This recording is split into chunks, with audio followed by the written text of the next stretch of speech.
Testing, testing, 1 2 1 2, test, testing. Are we live? Is this working? Have we resumed successfully? Chair too strong. He's late. Okay, hold on, guys. Hold tight. We're going to get this working. Alright, there we go. We're back. Hey, there we go. Alright. Everything seems to be working just fine. Okay, so, to resume where we left off, let me just go back to the React screen. Okay, there we go. Okay, the yap continues. Hopefully not for too much longer. I do want to be able to sleep. The worst, etc., as they always do. Not saying that I think everything they're doing is perfect and great, and then I agree with everything, but I think their perspective is needed to have any sort of constructive discussion ever on any of it. So hearing them talk about their policies and everything and explaining some of the difficulties, like if we do this, if we do that, this is what happens in practice. That's the kind of stuff I think we need to hear. And she's right about that, but the problem is the things they need to do is enforce their rules correctly on the people that keep reoffending. And that is a thing that Dan, Mary, and Giga were all pussyfooting around during that interview. And it makes people frustrated, including me, when they see you do that while claiming to be a representative for VTubers. That's the problem. To get it and to keep trying to work towards something in the middle. Because that's the goal, right, is to work toward a compromise, not to... Oh, chat on stream is kill? Hold on, let me... I forgot to change the URL. Hold on. Hold tight. I'll bring you guys back. There we go. Okay, there we go. Hopefully that fixes it. Are you back? There we go. You are back. Jedi Dust, thank you for being a member for a month. Alright, it's been fun, but I need to wake in 4 hours. Thanks for sticking around for as long as you have. I respect the effort. The commitment to the bit. You know. I want this, give it to me. You want that. Have you been streaming non-stop? With the exception of one bathroom break, yes. That you can have it. You know, none of that. So that was nice to hear. I think I would like to hear more on certain things. We just genuinely were under a time constraint. See, the thing is, at this point, she probably should have recognized, yes, you were under a time constraint, but no, not all of you were equally aware of that while the interview was taking place. The Orcosaurus, thank you for the £12. Beat shit. Broadcast is formatted a certain way. We all knew that. I had more follow-up questions that I could have brought up if we had time, but we didn't, so I just, got to the main ones. Some people are like...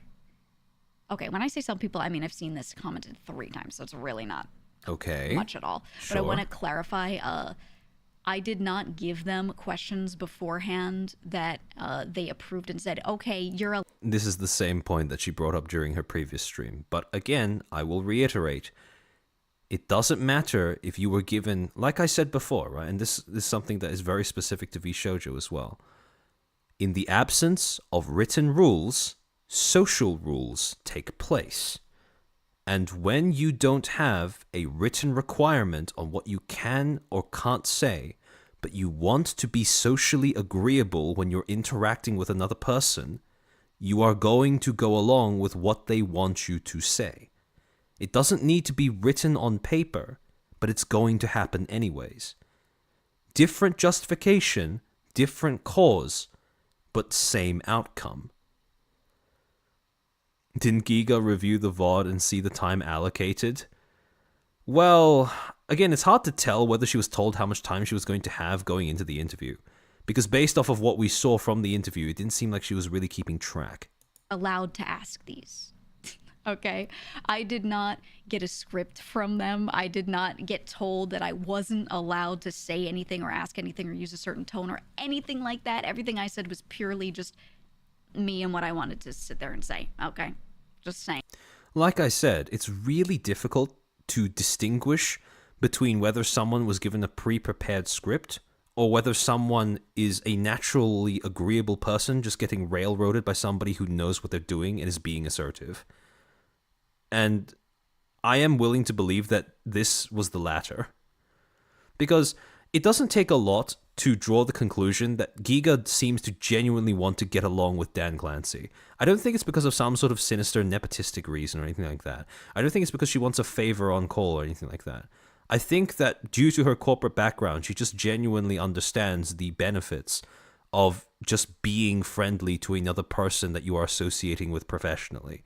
And I think for that reason, she probably wanted to be as agreeable as possible. Problem is, she made herself out to be, and Twitch made her out to be, a representative for VTubers. And VTubers have had choice words for Twitch to hear for a long time. There's a couple people who were like, what couldn't you ask? You know, but there was none of that.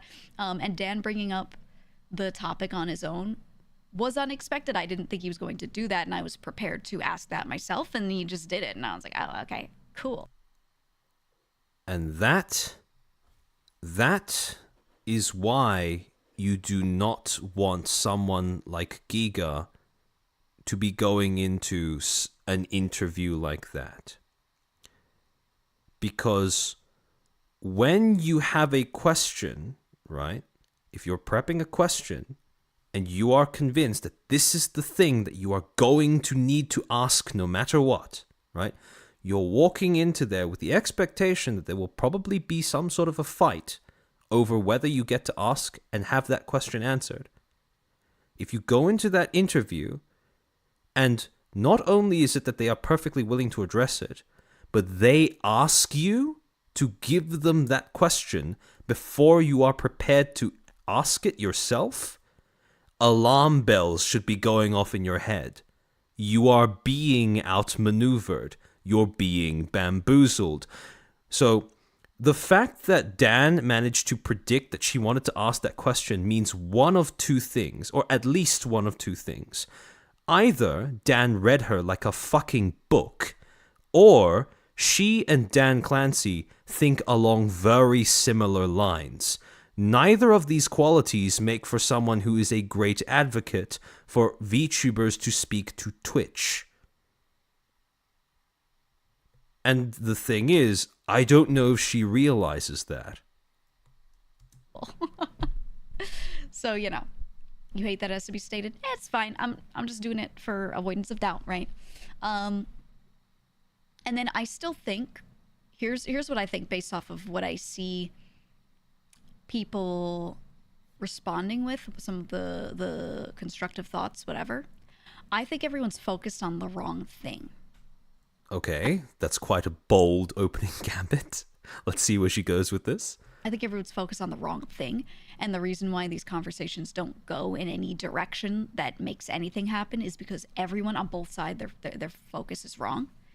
I think from the creator side and the viewer side, at least in the framing of VTubers and everything, everyone seems to think that this problem is a VTuber thing, right? That VTubers are disproportionately moderated unfairly. They're getting banned for a lot longer than a non-VTuber would be for the same thing, et cetera, et cetera. And I want to say, I don't think that is true. Okay, sure. You don't think that is true. On what basis? Like, so far, right, when Giga says, I don't think that is true, what do we have to go off of besides just who she is as a person and as a creator? And remember, she's a Vshoujo member, which does quite a lot in terms of shielding her from some of the more undesirable parts of having to deal with Twitch's appeals process. And also, she's a fairly rule-compliant person who is never... She's also not a lolly. So the chances of her brushing up against any of Twitch's rules, very, very small. I did some research last night, and I was looking over what is going on, different types of bans that people have gotten for different things. I just went through the list as best I could. Okay. I think that is not true. I think everyone has this issue. Okay. All right. And again, we're circling back to the same point. Yes, she's probably right. VTubers are not being disproportionately banned compared to all streamers in general that are below a certain size. I'm willing to believe that. However, if you're going to represent VTubers and you say, okay, your problem isn't your problem isn't specific to you, everyone has this problem, great, that's wonderful. I'm sure that's great for the other people who have that problem, but how are we going to solve that? Okay, it's not a VTuber thing. They're just louder about it, yes, because they've seen it and they've seen examples of it. But I think this is an issue that Twitch has always had for a lot of streamers. It's Okay, so what do we do about that? not a VTuber thing. Twitch does not hate VTubers. I don't think their moderation staff are sitting there and disproportionately trying to moderate VTubers differently. I think what it is that there are a lot of staff members who are on this thing and they all moderate differently, so everyone's affected by it, you know?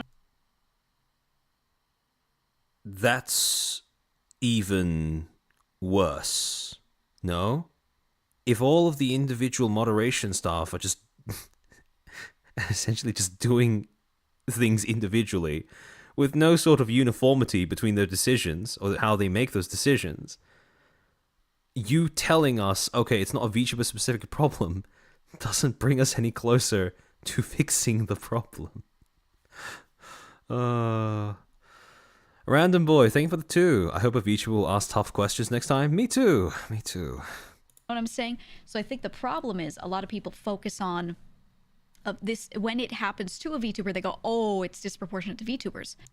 See, this is where I think Giga is also underestimating VTubers a little bit.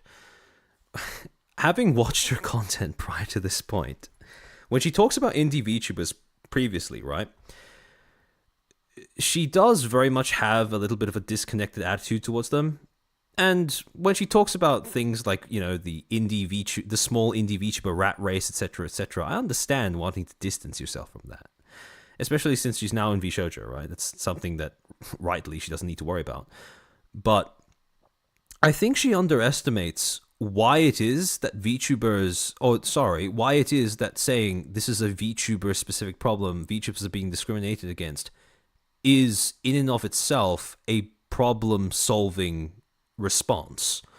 Because for Giga, from her perspective, she views this as inaccurate and therefore a problem. However, what she isn't recognizing is what it does when people say that.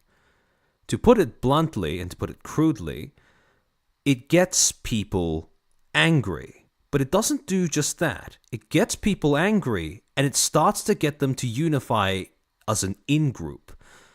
Like I said before, trying to get VTubers to act as one united front is like herding cats. However, at the end of the day, if you can convince enough VTubers that Twitch has it out for them, it doesn't need to be for them specifically, but just for them on top of having it out for everybody else who isn't a big streamer, regardless of your content niche, regardless of your medium. If you can convince a whole bunch of VTubers that Twitch that Twitch has it out for them,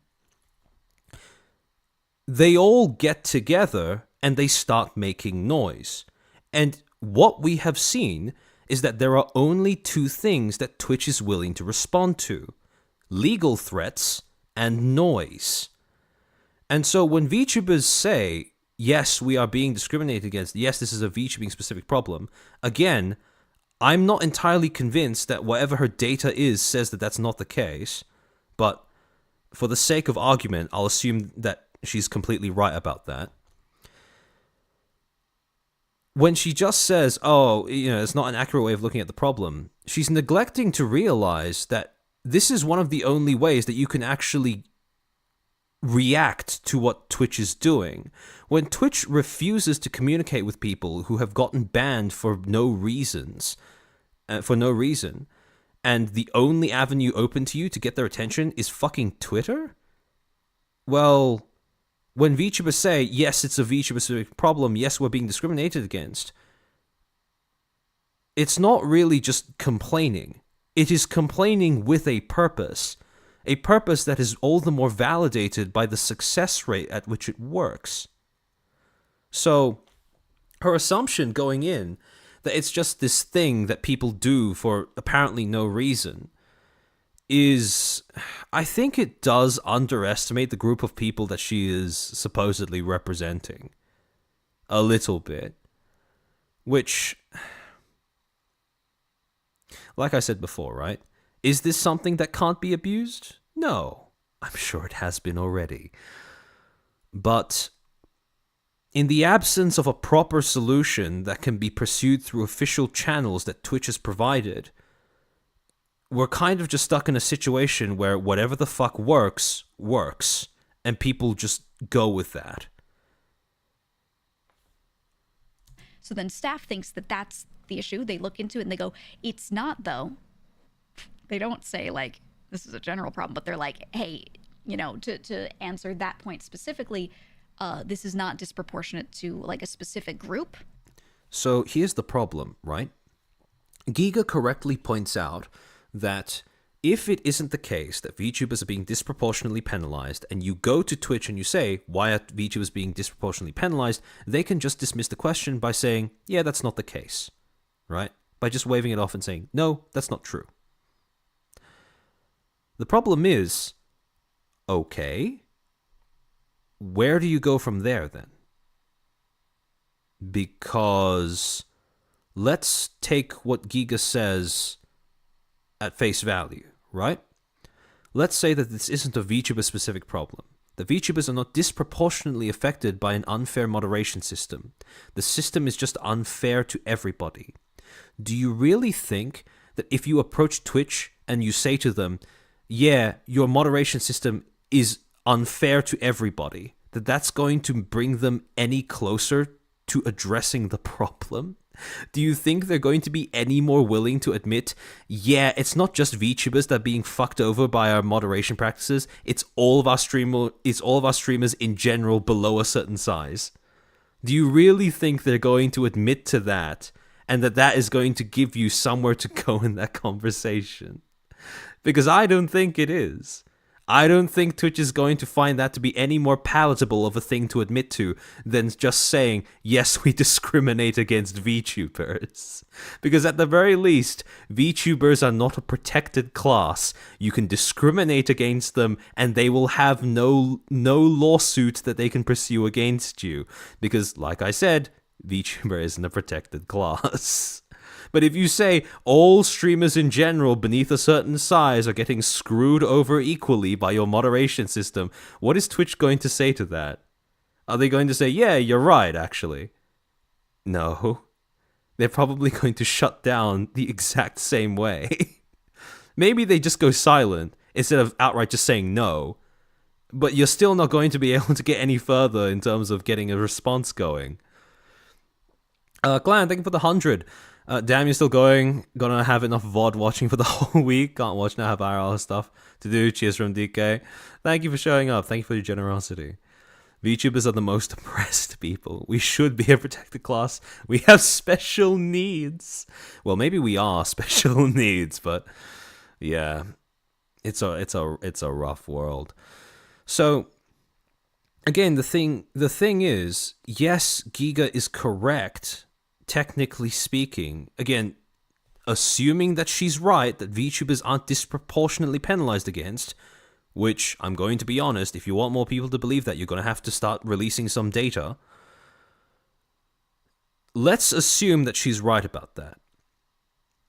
If you are able to convince all VTubers that they aren't being unfairly disproportionately discriminated against, they're just being fucked over the exact same as everybody else, how exactly does that advance the conversation? See, if you wanted to use that in some sort of interview, negotiations, or some sort of discussion with Twitch, the way that you would use that is that you would avoid giving them that easy straw man to knock down. So all you've essentially done is removed one talking point from the pool of possible talking points that you should or can use against Twitch. But if you're not going to push back against Twitch, knowing which talking points not to use isn't exactly going to do you a lot of good. Like, again, assuming that she's able to prove what she is saying with data that contradicts some of the other data that has emerged, including my own, which I'm more than open to having being proved wrong. Because like I said, I'm not a mathematician. That's not my area of expertise. I will defer to somebody else who's able to do it better with clearer working. However, unless you are willing to prove that, right? Assuming that you're able to prove that, you need to be able to leverage that into a way to advance the conversation. And if your aim is to get Twitch to admit that it has a problem that needs fixing, then how does telling them, yeah, your problem doesn't just apply to VTubers, it applies to everyone in general, help? And they're right about that. And then everyone else takes that as them saying it's not an issue at all, which I don't think they're stating. I think they should expand on that more. But, you know, they're not explicitly saying this isn't an issue. They're just saying, hey, this isn't like a VTuber. See, when she says, I think they should expand on that more, the thing is, that's what she needs to tell them, right? Imagine if in the interview, in one of those points where the talking points ended, right? Actually, let's think. Was there anywhere in the interview that she could have inserted this particular talking point? Okay, let's say with the VR chat thing, right? When they were talking about the changes to the attire policy. Let's say, for example, that... Again, this is really difficult because it would require them bringing up enforcement prior in the conversation, which they just didn't do. But let's say that she needed to force this point in at all costs, right? Let's say that, hold on, let's rewind to get her exact words. At all, which I don't think there's. This is not disproportionate to like a specific group, and they're right about that. And then everyone else takes that as them saying it's not an issue at all, which I don't think they're stating. I think they should expand on that more. But, you know, they're not. Okay, so let's say, for example, that they touched on one of the issues that VTubers think are specific to VTubers, but isn't actually specific, right? An example of that would have been when Dan refuted the accusation that VTubers were being unfairly discriminated against by the VR chat thing by saying that VTubers receive the exact same enforcement as IRL streamers. Now, Giga could have clarified that point by saying, okay, how does that work?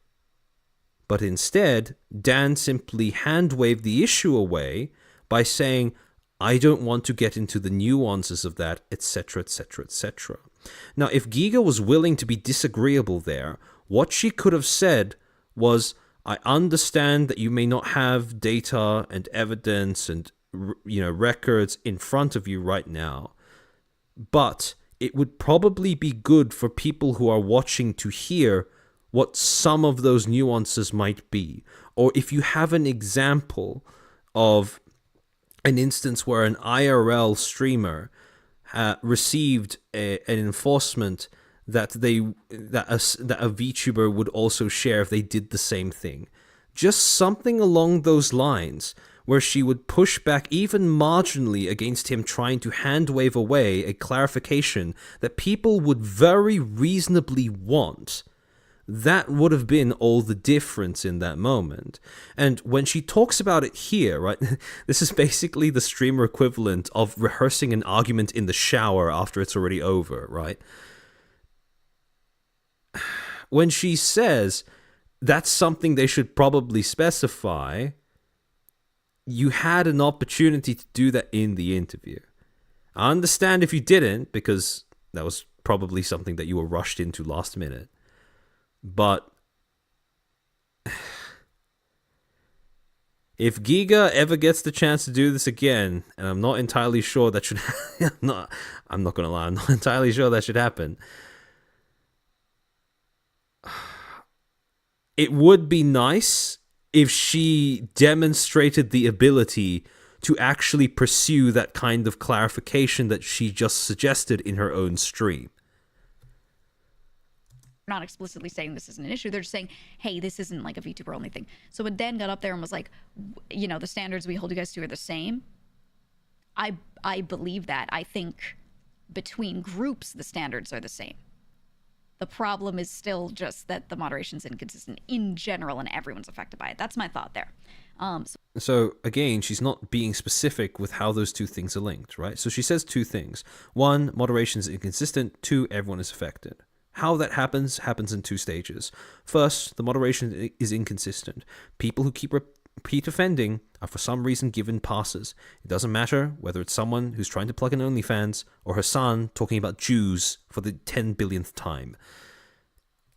Regardless of what happens, Twitch makes exceptions for streamers that it likes.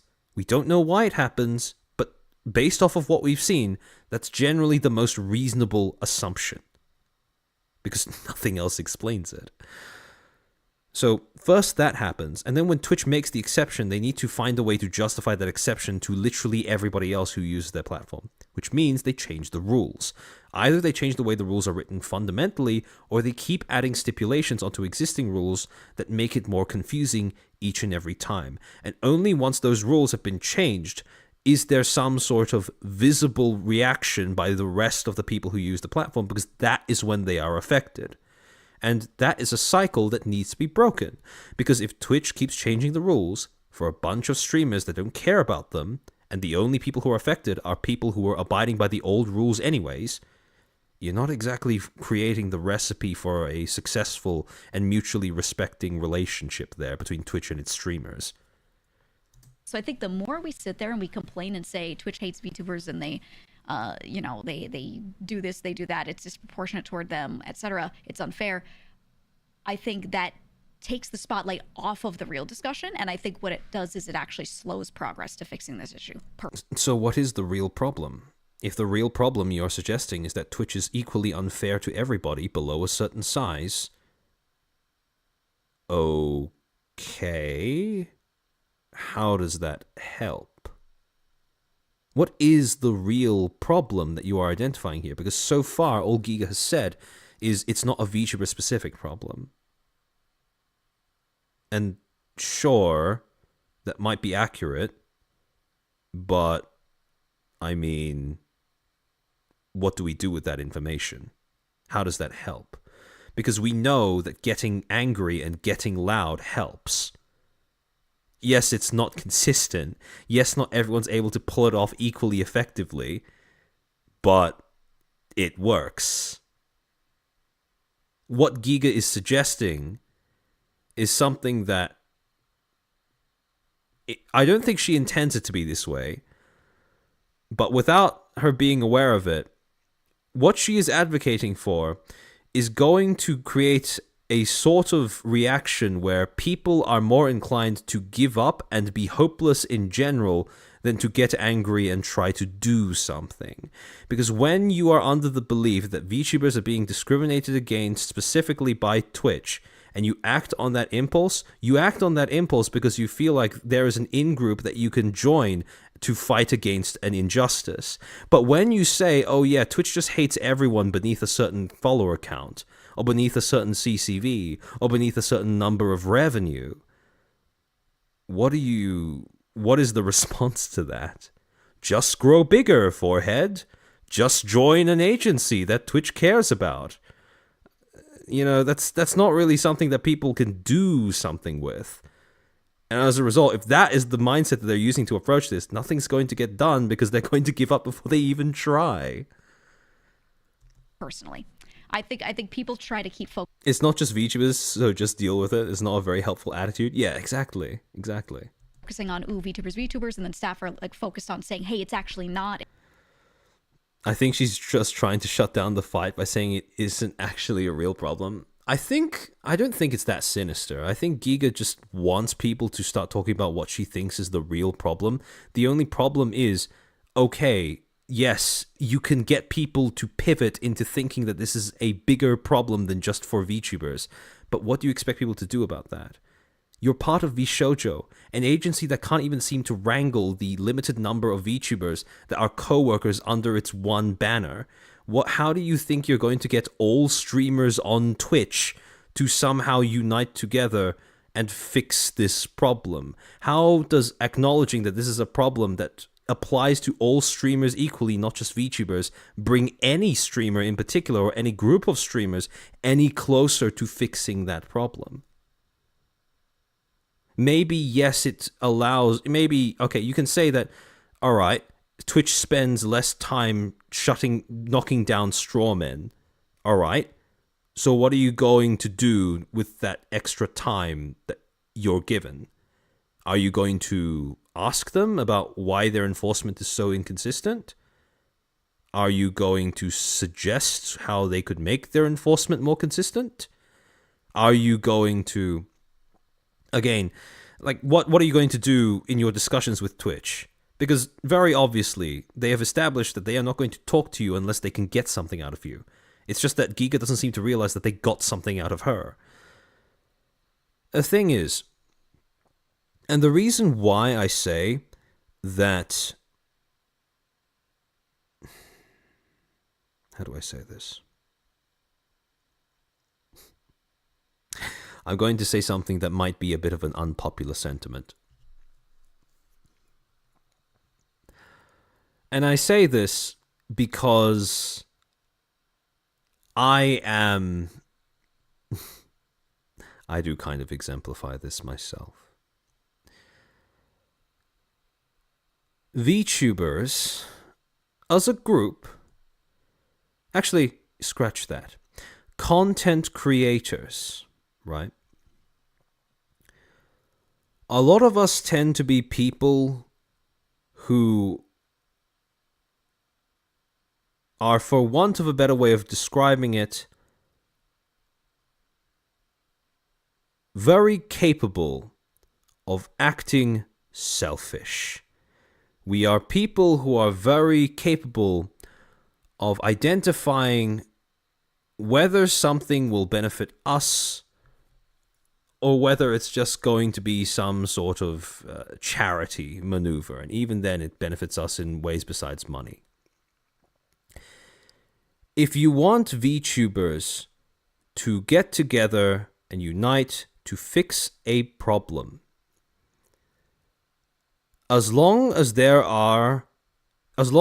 is the possibility that you could become Twitch's next favorite, those VTubers in question are not going to go for uniting together against Twitch. That is the problem. So long as there's even a little glimmer of hope that's offered to them that Twitch might genuinely care, maybe not about VTubers in general, but them specifically, they will probably not hop onto the bandwagon to give Twitch shit.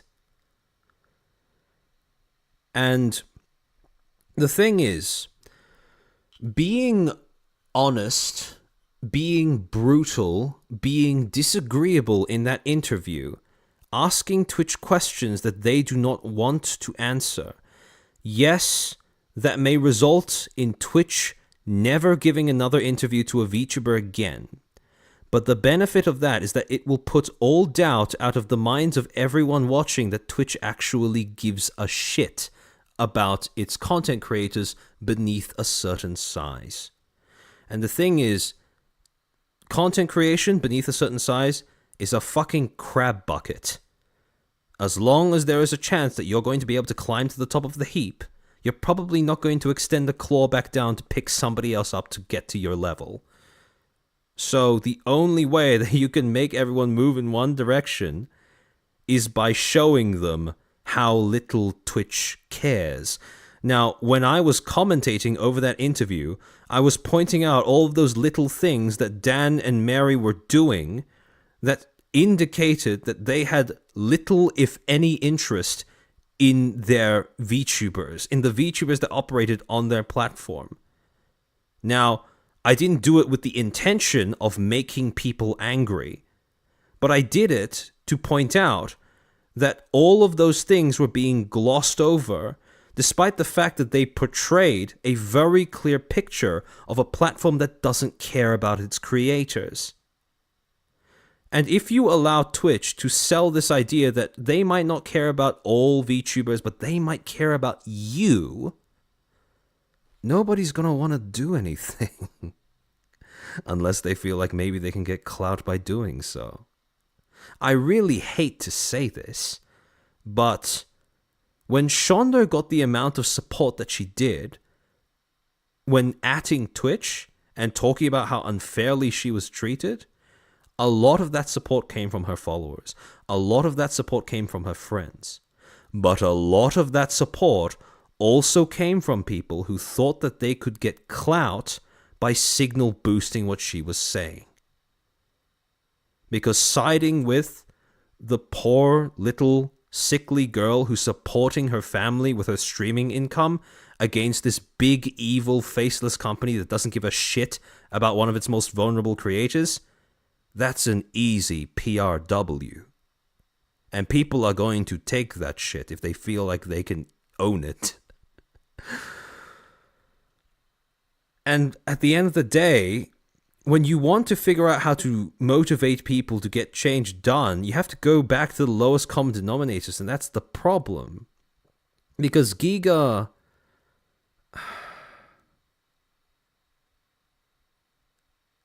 the way she approached this interview really came off as if she was trying to help Twitch do the pipe down retard meme. But that shit just isn't going to work. Because Twitch just keeps buying off the people who would have otherwise been large enough to be taken seriously when speaking out against it. That's why people like Jason the Ween have Dan Clancy on speed dial so he can call him for the sole purpose of asking to get his friend unbanned. Why do you think that happens? Dan's number doesn't magically appear in somebody's contacts list. He has to give it to them. And before he gives it to them, he has to choose who to give it to. And how does he choose which creators to give it to? Easy. The ones that are a certain degree of relevance and above a certain size. And the problem is, they basically stream on a different platform to everyone else. And when you tell VTubers, oh yeah, no, this is a problem that doesn't just affect you, right? Getting together and getting angry at Twitch as a group isn't going to do anything.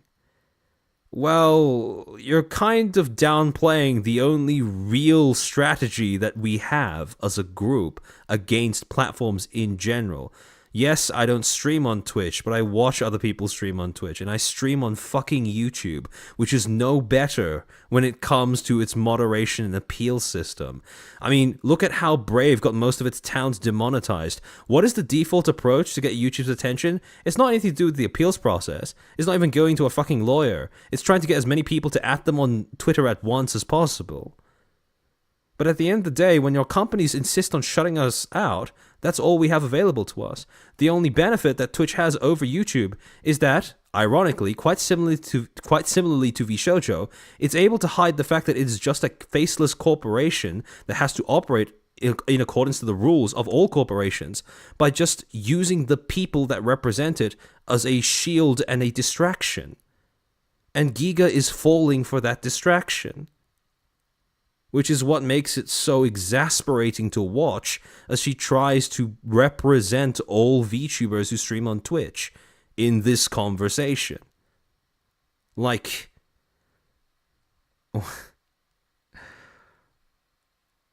what are we doing here? Like, how does this help? It's not. And then we're wasting our time instead of going, what about the generalized problem of moderation not being the same across everybody, right? Like, that's See, that's an issue with enforcement. And that was the thing that you needed to ask about. That's the issue I see happening here, is everyone's focusing on the wrong thing and wasting time and energy and words on the wrong thing. Ironically, that's what people could say in response to you bringing up IRL events in the first 2 chances that you had to ask any question you wanted. And then it makes the people on the other side, on the Twitch side, also waste their time and energy disproving that point, because that point wasn't the point. You know what I mean? It is painful how much of what she's saying now could be applied to that interview that she just did. Especially that middle section, where they were basically just ranting about what is a PNG tuber, what are the levels of VTubing, what are you going to do about IRL events, how do we create meta communities in non-VTuber communities? Like, what? Does that make sense? I think it just keeps us from progressing, is what I'm saying. And you know what else keeps us from progressing? Favoritism. People playing nice because Twitch offers them a chance to climb the ladder. Like, ugh. They should have very clear internal guidelines if they don't share them. Yeah, I know some people are demanding that their guidelines all get shared. I get why they've said maybe they shouldn't, and coming from corporate background, I completely get it and I actually agree. I know everyone might not, but I've experienced other situations where less is more. I think staff need that wiggle room because there is subjectivity all. Okay, again, being charitable to Giga,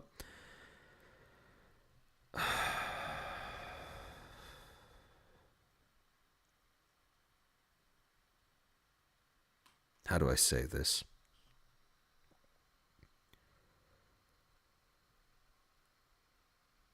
If you are going to make the argument that it's okay for their guidelines to be vague, that less is more, in her words, you also have to make sure that their enforcement is consistent from the outside looking in. You can't have both. You can have vague guidelines, but consistent and clear enforcement. Or you can have vague enforcement, subjective enforcement, but very clear guidelines. But if you don't have either of those two, your users, your creators, your audience has nothing to go off of. And the problem is right now, or at least in the interview, Giga failed to insist that, or to even point out that Twitch did not have either. They were not providing either.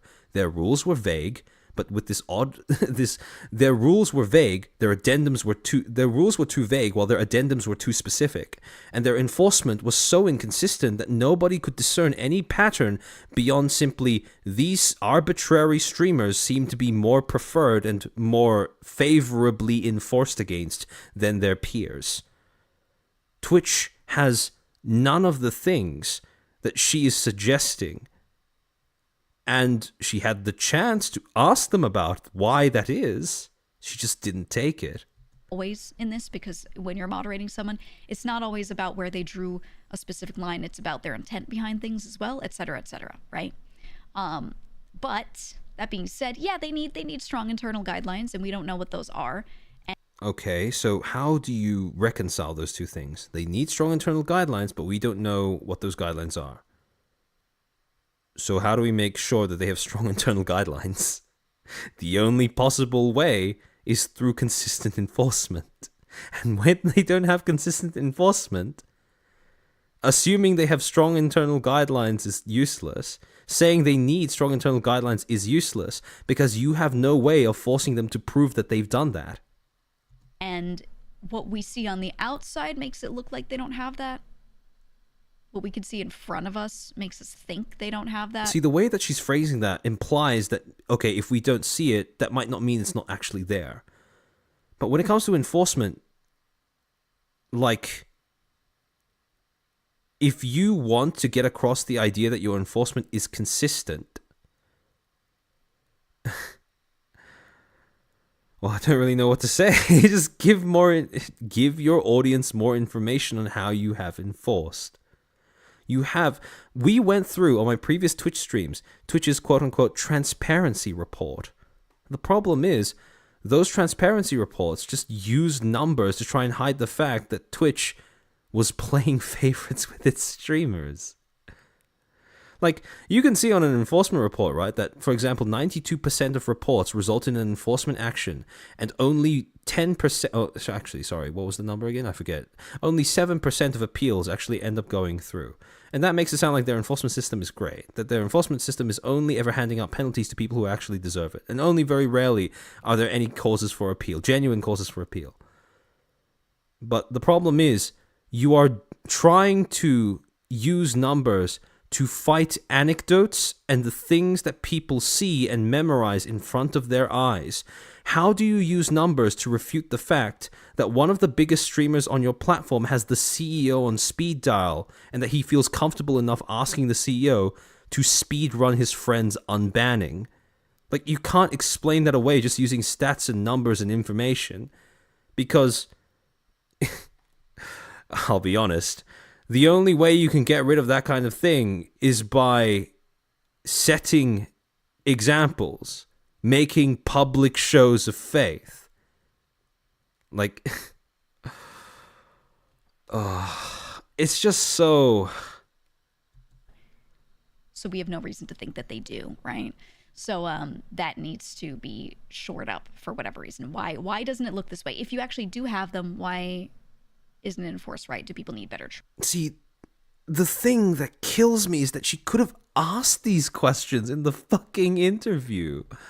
But she's asking them now. Again, this is why I say this is basically the streamer equivalent of rehearsing an argument by yourself in the shower after it's already over. Because these are good questions. These are great questions. These are questions that should have been asked to Twitch. training? Like what, they don't have to tell us every specific thing, but we need this assurance and then a follow through, a visible consistency afterward. And who is going to be in charge of asking for that assurance? The answer is whoever presents themselves as a representative to Twitch. Not of Twitch, to Twitch. And that was the position that you had. That you presented yourself with. That Twitch presented you with. And it just didn't happen. Which is why it feels like such a wasted opportunity. To see that whatever they said they were doing internally is actually happening, right? That's what is definitely needed. I don't think we need specifics, if that makes sense. Naito, thank you for the right. Play a game of D&D with a rules lawyer and you'll agree on big rules as well. Yeah. I think that's something that not everyone will get until they've experienced it, but if you've experienced that sort of thing firsthand, you'll understand. What did she just say? That needs to be shored up for whatever reason. Why doesn't it look this way? If you actually do have them, why consistency afterward? To see that whatever they said they were doing internally is actually happening, right? That's what is definitely needed. I don't think we need specifics, if that makes sense. Naito, thank you for the right. Play game. See, the thing is, right, she's technically right about that. We don't actually need specifics, as long as we have consistency. The problem is, if you don't have consistency, then yes, you need specifics. You can't be denied both. Because if an audience is denied both, they have literally nowhere to orient themselves from. And when an audience doesn't have anything to use to orient themselves, no shit they're going to start lashing out. Game of D&D with a rules lawyer and you'll agree on big rules as well. Yeah. I think that's something that not everyone will get until they've experienced it. It's Naito, thank you for the right. Play a game of D&D with a rules lawyer and you'll agree on big rules as well. Yeah. Play a game of what? I think she was reading out from a chat message. Hold on, let me see if I can find that. Play a game of... Oh, there we go. So she's reading out from this. Play a game of D&D with a rules lawyer and you will agree on vague rules as well.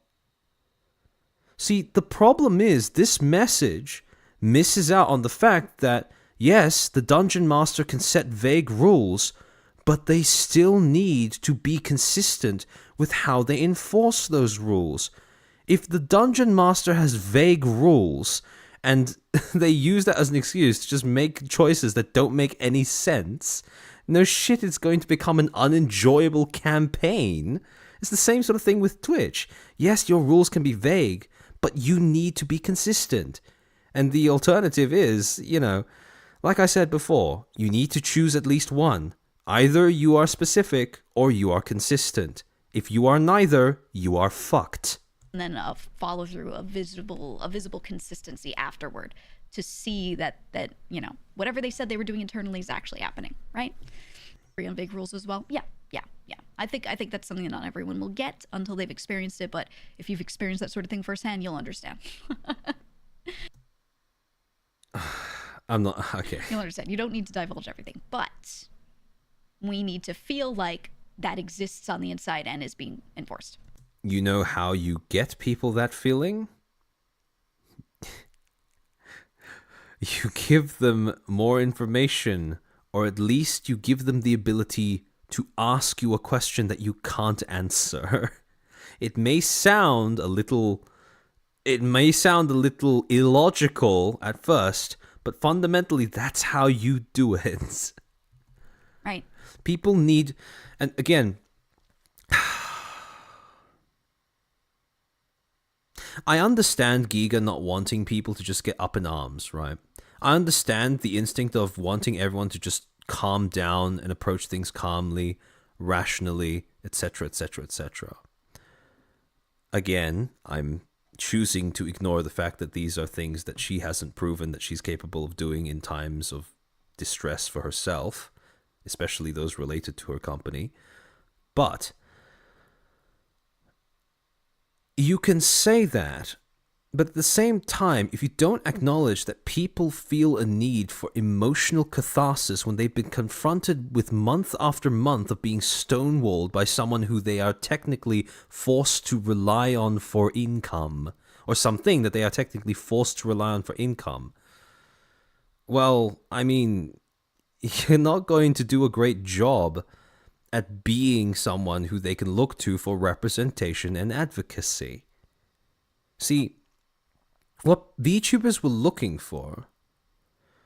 Actually, that's saying too much. That's stretching my own assumptions and perspective too far.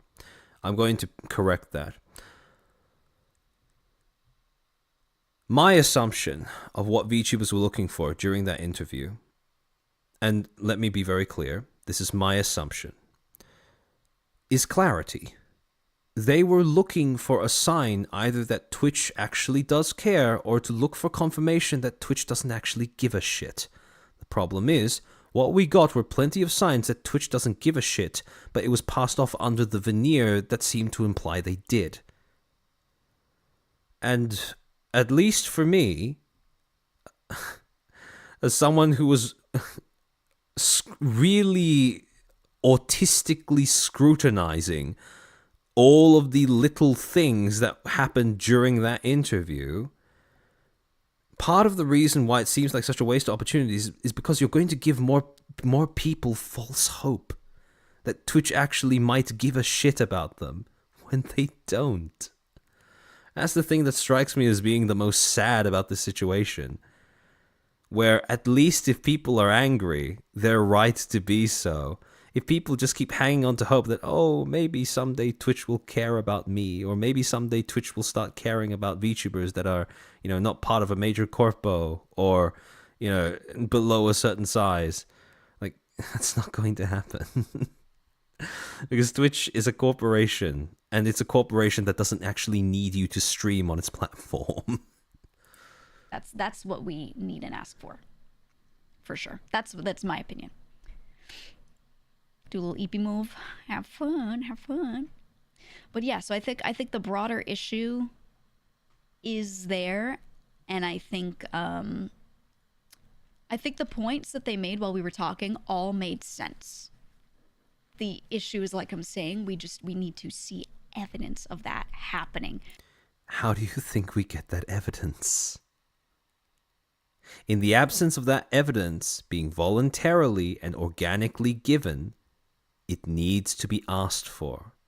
And who do you think is going to have to do the asking? It might seem like an obvious question,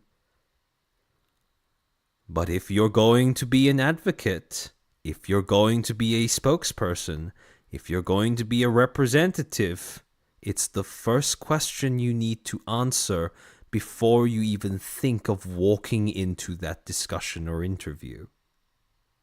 Who is going to ask them to provide the receipts? Because it's not going to be a member of Twitch staff. It's not going to be your average everyday streamer, because yes, they might ask, but no, Twitch won't listen. It has to be somebody that they feel safe for some reason letting in. Which is a shame, because all the people that they feel safe letting in are all people who don't seem to think to ask this kind of stuff. I think there are times where they do moderate people really fairly, and then there are times where they don't. And it's just always... That's a non-statement. There are times when they moderate fairly. There are times when they moderate unfairly. No shit, Sherlock. That's not what people are complaining about. What people are complaining about is the disparity between those two things. If they are moderating unfairly most of the time, even if it's not really actually the case, but people just think that they are moderating unfairly most of the time, you have a problem. Always been like that, plain and simple. So that needs to get better consistently. I don't expect perfection immediately, but if we can see on average it happens less. Okay, so how do we see on average? What stats do we insist on? What metrics do we ask Twitch to give us? All of these are questions that are worth asking before we go into talk to Twitch. Okay, and they need to do whatever they need to do internally to make sure that happens. So they can say anything. They could talk for hours on end, but the only thing that will get people to stop complaining and to stop feeling slighted is by them fixing the issue, right? Plain and simple.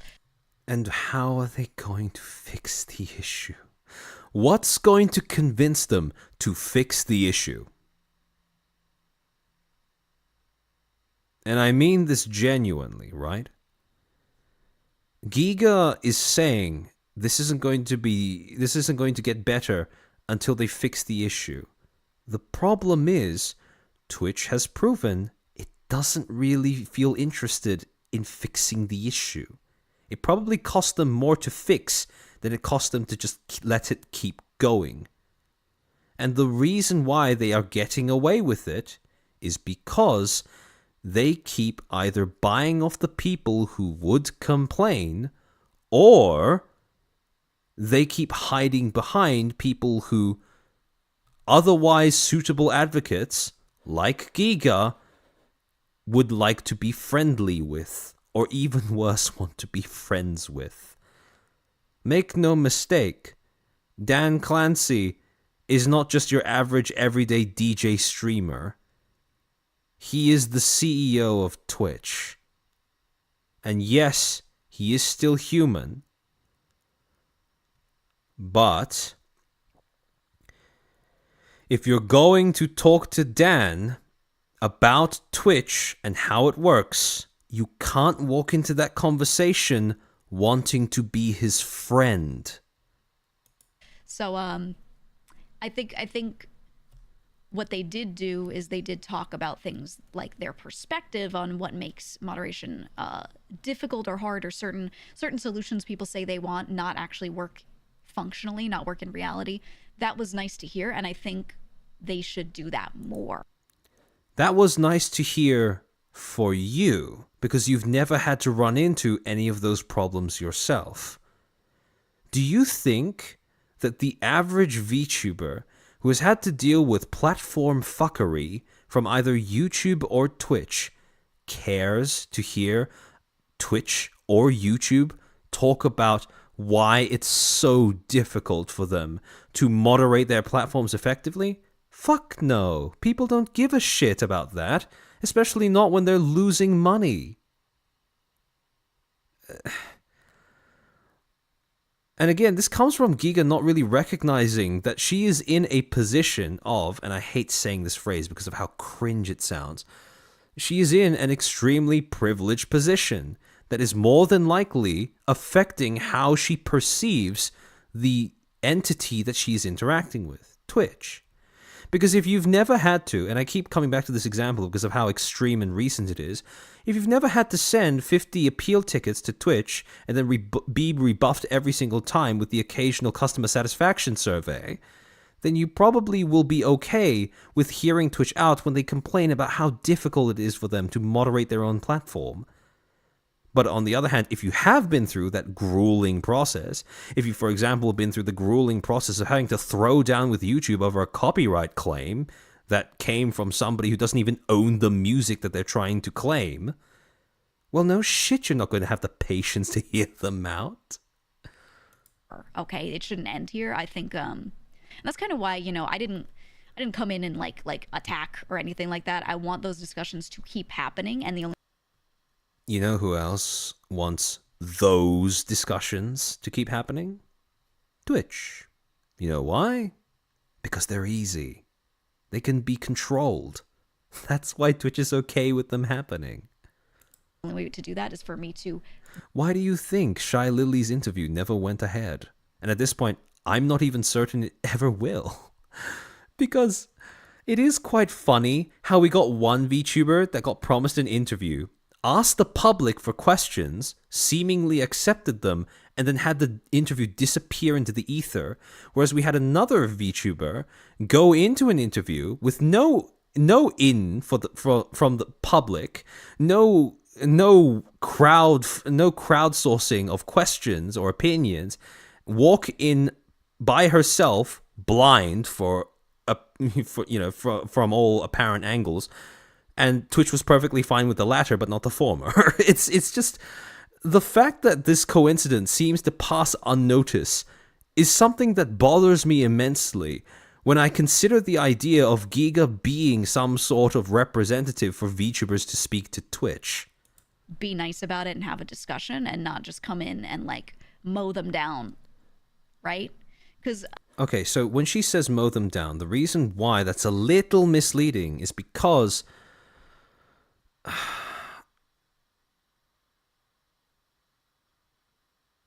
what people are asking you to do, or what people are criticizing you for not doing, is not going in guns blazing and roasting Twitch for an entire hour. They're not asking you to go in, call Dan a gooner and incompetent, and call Mary, call Mary someone who is disconnected from all of VTubing, right?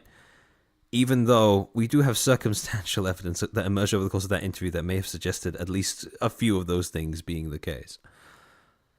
What people were expecting you to do is to push back against them, to talk about some of the things that other VTubers have not been able to get through to Twitch to ask them about. This isn't just things like why they wrote their VR chat attire policy changes the way they did. It's not just things like, can we get more IRL events for VTubers? Can we make them more accessible to VTubers? It's things like, why is it that when VTubers get banned for...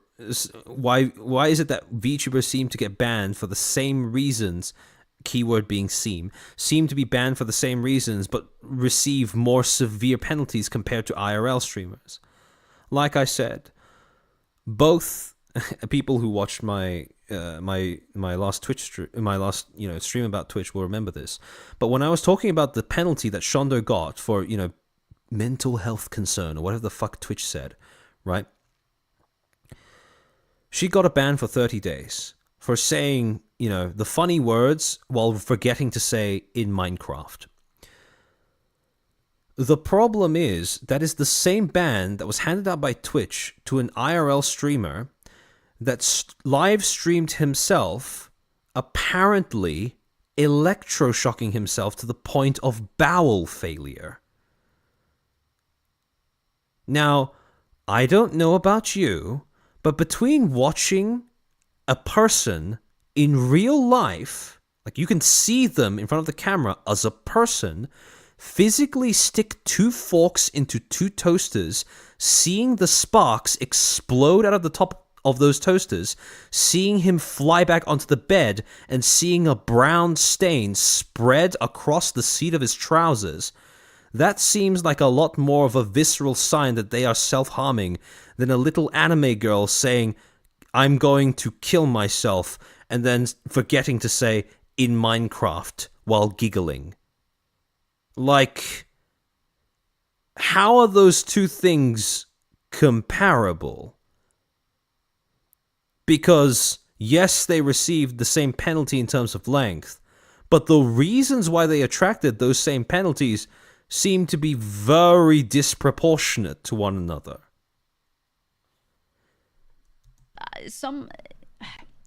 No one's really blaming me for anything, to be honest. Like, I'm not really seeing that.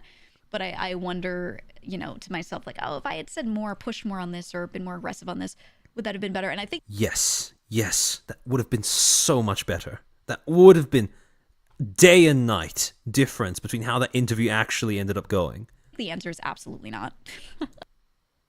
For fuck's sake. Well, we'll get him next time. As I thought about it, I was like, no, because I don't see a world in... Evo, wait, someone actually did that? Yes. Search up Boggles1 toaster, and you will find the footage for that happening. Which I could get in there and start accusing things and really, like, pushing. People are not asking you to accuse them of anything. People are just asking you to push back against when they try to push something misleading. When they try to say something like, for example, VR chat being exempt from the attire rules is fair because VTubers are held to the same standards as IRL streamers. People expect you not to accuse them of being unfair, but to insist that they specify what are those same standards that IRL streamers and VTubers supposedly share. People expect you to not just let Dan get away with saying, I don't want to get into the nuances now. That's what people want. That police officer from Freakazoid telling people to cut it out. She went into that interview as a creator that was built up to be a representative of all VTubers who streamed on Twitch. She came out of that interview becoming a live 2D straw man that Dan managed to knock down. Like, Charlie, thank you for the 2. Nothing wrong with being a gooner for a horse girl. True. Good thing Rima doesn't stream too often on Twitch. I hate to see what Dan gets up to with that particular content available. Exactly. But I think, again, I don't see any world where me going in and just fucking airing them out would get us any closer to being listened to and being met in the middle. I don't think it would lead to them wanting to talk more about their side because they would feel like no matter what they say, no one's going to listen. So they would say less, right? The thing is, right, and this is something that Giga also doesn't seem to have realized. When they put on that interview, she may have gone into that thinking it was a conversation, but I guarantee that on Twitch's end, they were regarding it as a PR exercise. The thing about a PR exercise, though, is that those require an audience, and those require you to convince the audience that the show you're putting on is for them.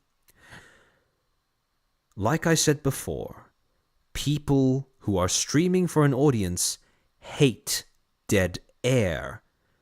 So if Giga was willing to push them on uncomfortable things, they don't have the option of just refusing to speak, because that creates dead air. And dead air is not good for a PR exercise. She had the ability to push for this. She just didn't seem to be aware of that. Anime fan, thank you for the 5. Chairman, what the heck? I figured I could watch your VOD and under the T-VOD after waking up and you're still going. There is a lot to get through, as you've all realized at this point. So my goal is to build rapport, right? To go the like nice Corpo route. See, and this is the problem. This is why she's not a suitable representative. She is empathizing with a corporation. And yes, maybe if you're a corporate worker who's working a grueling 9 to 5, maybe it makes it easier for you to get through your day if you believe that this inhuman thing that you're serving actually cares about you and can build rapport with you. Maybe that helps. But here? No. No, it doesn't.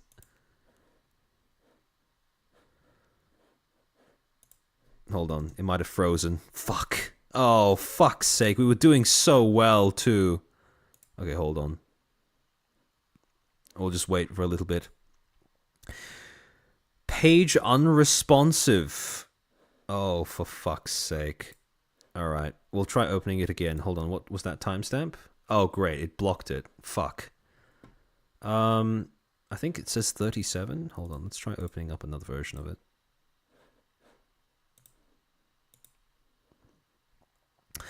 Lion, thank you for being a member for 6 months. Went to sleep, woke up, and armchair still streaming? Yes. Total topic pivot, right? Okay. They just need that person being met in the middle. I don't think it would lead to them wanting to talk more about their side because they would feel like no matter what they say, no one's going to listen. So they would say. And again, what happens if they don't say anything and you don't say anything? Dead air. Less, right? So my goal is to build rapport, right? To go the like nice corpo route, build rapport, let them know that they can say these things to me and I won't start yelling at them or getting aggressive or whatever. I will simply ask questions. She will simply ask questions. And to be fair, technically speaking, she did just do that. But when those questions are either irrelevant to VTubing, or they are guided by the person who you are supposed to be, you know, essentially quizzing, it doesn't really accomplish very much. Right? That is it. I think that's the way because, you know, they get enough of the aggression in comment sections on Twitter. I see people claiming things that are completely untrue already about it. You know, yeah, it's bridge building. I think that needs to happen. So that's my goal. Now, this is going to sound harsh, but if that is your goal, you should not be a representative for VTubers to speak to Twitch. You should be a representative for Twitch to speak to VTubers. And, like I said before, when you become aware of the sort of corpo ties that VShojo has to both other companies that are involved in Twitch's very obvious, you know, the thing that they were homing in on with this particular episode, right? The VR chat thing. When you pay attention to the fact that both of VShojo's, you know, the CEOs of both of VShojo's branches have those ties with Twitch, I think it's very clear why Giga would be more suited to being a spokesperson from Twitch to VTubers than a spokesperson from VTubers to Twitch. That's my goal, because I think if they were in our position, they'd feel the same. See, she's empathizing with a fucking corporation. If they were in our position, who is they? Who is they? You mean Dan and Mary? Sure, maybe. But Twitch as a whole? Fuck no. It doesn't give a shit. Because it can't. It's a bunch of bots and bureaucracy all balled up into one little mess. One little mess that happens to make people money. And that's about it. Oh, yikes. Okay, I think Chrome is just frozen again. Oh, for fuck's sake. And now chat is frozen as well. Oh, boy. Alright, hold on. Let me see if it's unfreezing. Okay, I'm gonna... Oh, my phone ran out of battery and that was what I was using to look at chat before, so now I'm basically just... Right? Okay, you're back. That perspective, and when you scream it at them and you give half-truths, why would they listen? Ever? Lord Morlington? Yeah, we don't care about Twitch's position, the VTubers want answers. Exactly. And that is what people expect from a representative, right? To prioritize their concerns, their wishes, their desires over whoever they are talking to. Hold on. It's just frozen again. Oh, for fuck's sake. What is wrong with this app? I might genuinely switch over to just using Firefox at this rate. Okay, we're back. No one would. So yeah. So my goal is to just do it with tact, exactly. To just hang out, get to know them, and let them feel like they can say things to me, and I'm not gonna again air them out. This sounds like you want to be friends with the two people that you were speaking with, which is fine, but don't do that while claiming to be a representative of VTubers to Twitch. I'm just going to sit there and talk to them about it. Go back to the community. Okay, what do we think about that? Blah, blah, blah. All right, go back with a follow-up. Like I'm going to be patient, and I want them to know that, right? I think if they chose someone else and they went in there and they just decided to fucking air them the fuck out immediately, they would go, okay, let's never do that again. Do you know why they would never do that again? Because they would be certain that if they were to try that again, they wouldn't be able to control the situation. Giga doesn't seem to realize that the only reason she managed to appear on that episode was because they permitted her to do so. And the reason why they permitted her to do so, the reason why they selected her, selected being the key word in that particular sentence, the reason why they selected her was because they didn't know her, they didn't care about her content, evidently, but they just knew that she was going to be someone who was going to be easy for them to talk to. And, if I were to be very cynical, easy for them to control. And I don't think she's disproved either of those things in the way that she performed. Right? Straight up, they just wouldn't. So, yeah. Yeah, Melon Fishy. Her approach seems to be premised on the assumption that her being friendly with the two would get Giga more interviews in the future. That is exactly the game journalist fallacy. And that is the problem with entrusting representation to people who go in with that intention. Because the thing is, in this regard, rather perversely, Twitch can continue to operate however it likes, but it can't control how its public image is, independently of how it moderates the streamers that use its platform, right? Twitch can continue to moderate against its streamers as unfairly as it likes, but at the end of the day, they are going to be incapable of controlling how the public views them as a company. The only way that they can take control of that is by doing these little PR exercises. And guess who they need to play nice with them in order to do these PR exercises? Creators like Giga.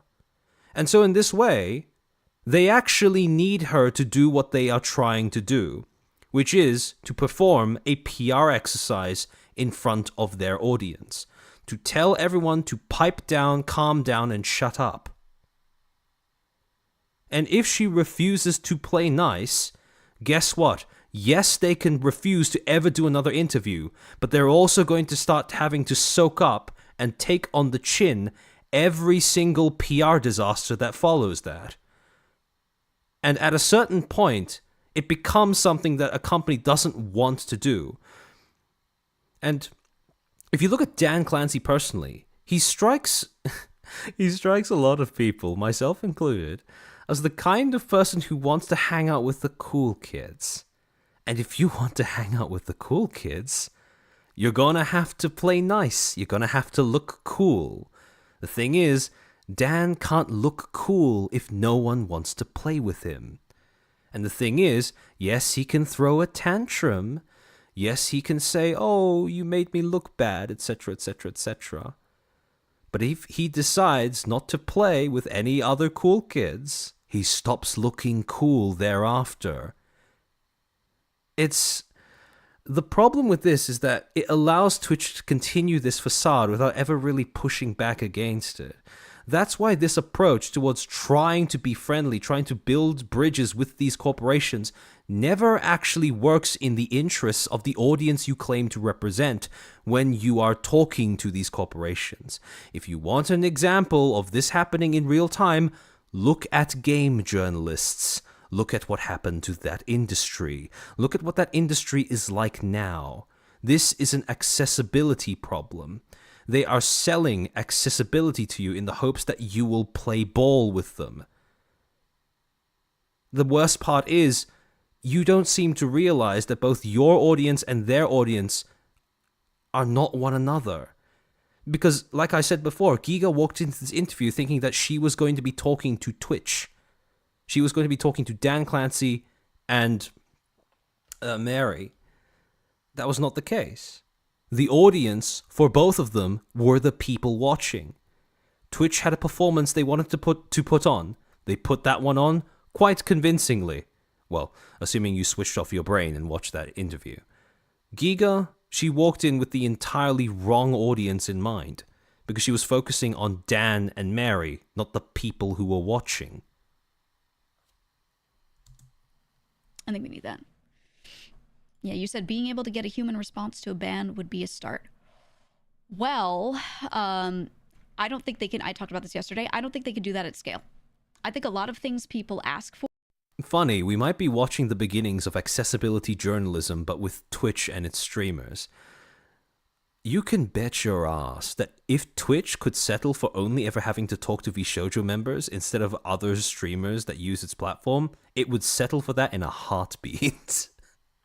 For are things that make sense if it were a smaller community, but Twitch has grown in number of users, especially during COVID era, by a lot. Okay, there are millions of people, millions and millions of people using the site. There are a lot of streamers. It's huge. And okay, so here the thing is, what you needed to do was either get them to tell you how they could fix the problem or get them to admit that the problem can't be fixed. Both of those outcomes result in something tangibly beneficial to the VTubers and VTuber fans watching. The reason is because if they have to commit to promising a way of fixing that, we now have a metric that we can use to measure how much Twitch is actually doing about the problem. However, alternatively, if they simply were forced to say, yep, we're fucked, there's no way we can fix this problem, at least people stop holding out in false hope.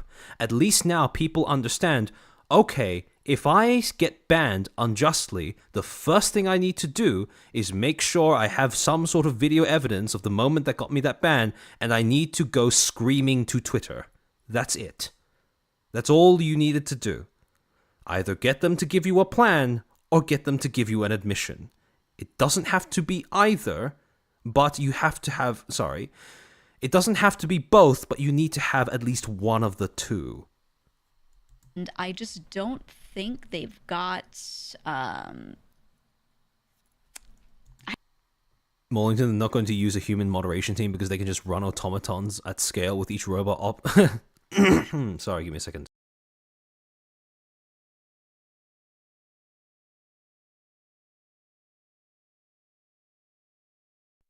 The 13 hours is starting to catch up to me. Yeah, exactly. They're not going to use human moderation when they can just use cheaper bots. But that's the thing, right? You need to get them to tell you straight to your face, and by extension, your audience as well, yep, if you want human moderation, you're fucking pipe dreaming. We can only give that to creators that are above a certain size. Unless you're above that certain size, you're getting a bot. Sorry, it's too expensive for us to change the way we do things. And again, maybe in the process of trying to get them to say something along those lines, you make it so that you will never get another interview with a VTuber again. But in exchange for that, now every VTuber who was watching that stream knows what the reality of the circumstances are. If they are grim, people deserve to know that. Be honest with people about how much hope they actually have, or they should have. Because I know that there's a stigma against just saying, yep, unless you're above a certain size, you're getting a bot, honey. But if that's the reality of the situation, then people deserve to know. I don't think they've got the amount of people that they would need, and I don't think they've got the money to pay for more people. People are going, oh, just hire more staff. Yeah, just hire more staff with what? They just gave all partners the ability to get to 70-30. And they released a stat recently saying or not released a stat, but they talked about it, saying that the majority of their money comes from subscription money. So where would that come from, you know? Now, I do think they should get themselves in a better spot, change up strategy, make more money, you know, blah, blah. But there's no, like, right now Band-Aid of money to put on it. And again, this is not our problem. This is Twitch's problem. We don't give a shit because we're not Twitch. So, you know, that's where the point comes from, that, like, I just don't think they can do that. Okay, so what can they do? Because, like I said, it's perfectly okay if they can't do anything. They just need to be honest enough to tell people that. And I think they need a better appeals process, but I don't think they can sit there. Tomahawk, I don't think, but you would know if you asked them? Yeah, exactly. That's kind of a running theme throughout this entire stream. And have a person give a full reason every single time. As someone who personally. works in a major London hospital and goes to lots of meetings, I just view anyone who says you should have been more aggressive, etc., as someone who has clearly just never had to make a corporate relationship work. What? You work in a hospital, lad. No shit, they don't let you work there unless you have a certain... unless you have the ability to perform basic empathy. Or at least project that, even if you're tired and sick and you don't want to see another human being ever again. Like, I don't know about that one. I don't know about that one. But I mean, I understand the whole point of, okay, generally corporate civility makes more sense, right? But what people seem to be misunderstanding is this is not a corporate interaction. This shouldn't, well, this turned out to be a corporate interaction because this was a representative from VShojo talking to a representative from Twitch. Or sorry, two representatives from Twitch. But realistically, what this was presented as was a creative finally giving a voice to other creatives to talk to a bunch of suits about how they're fucking up the creative's ability to make their careers work. That was what was sold to us. Now, what we did get was Corpo talking to Corpo, which makes sense as to why everyone's suddenly very concerned with, you know, Corpo's civility. I understand that. But that's not what was sold. Yeah, Also, yeah. Giga. Yeah, it's they're asking for things that don't work in reality. Yeah. Jed New Chatter said, not to victim blame, quote unquote, but I did like the part of the interview where they pointed out a lot of streams intentionally push the line as close as they think they can. Yes, I made this point yesterday. I agree with that. If they give you a drawn guide and they say, here is exactly what's allowed, exactly what isn't, the number of artists drawing VTuber models and the number of people, IRL streamers putting on outfits, whatever, that will exactly do it up to the line is going to be huge. And whenever you draw a line, there's always a good number of people that try to use semantics. And You know what you do to those people? You know what you do to those rules lawyers? I said it before. I'll say it again. Get rid of them. Ban them. Make sure that they know, and everyone else knows, you're not going to put up with rules lawyering. Problem is, Twitch has been doing the opposite of that, even though they claim otherwise. They have been adjusting their rules to conform with the behavior of rules lawyers, instead of just banning them off of the platform. push it over. So when you have two options. Either you draw the line way further back than you want to draw it, or you stay intentionally a bit vague. There's some gray area where that line should be, and you let people interpret it. And then when you're looking at moderating it, you decide if this person is getting closer to where you think that line should be in good faith or in bad faith. Right? Now, of course, that leads to some of the issues we've got, which is, inconsistent moderation, because now also the people deciding on the bans are individuals, and depending on how that individual feels, I think... Okay, and this is the problem, right? If you're talking about individuals not upholding a professional standard, right? You're talking about these individuals who aren't really doing their job, that are being so subjective that they are not actually capable of enforcing consistently. Well, what is your solution to that? What is your solution to that? If you're not allowed to talk about it, what is your solution to that? think they just need maybe a more democratic internal system. A more democratic internal system.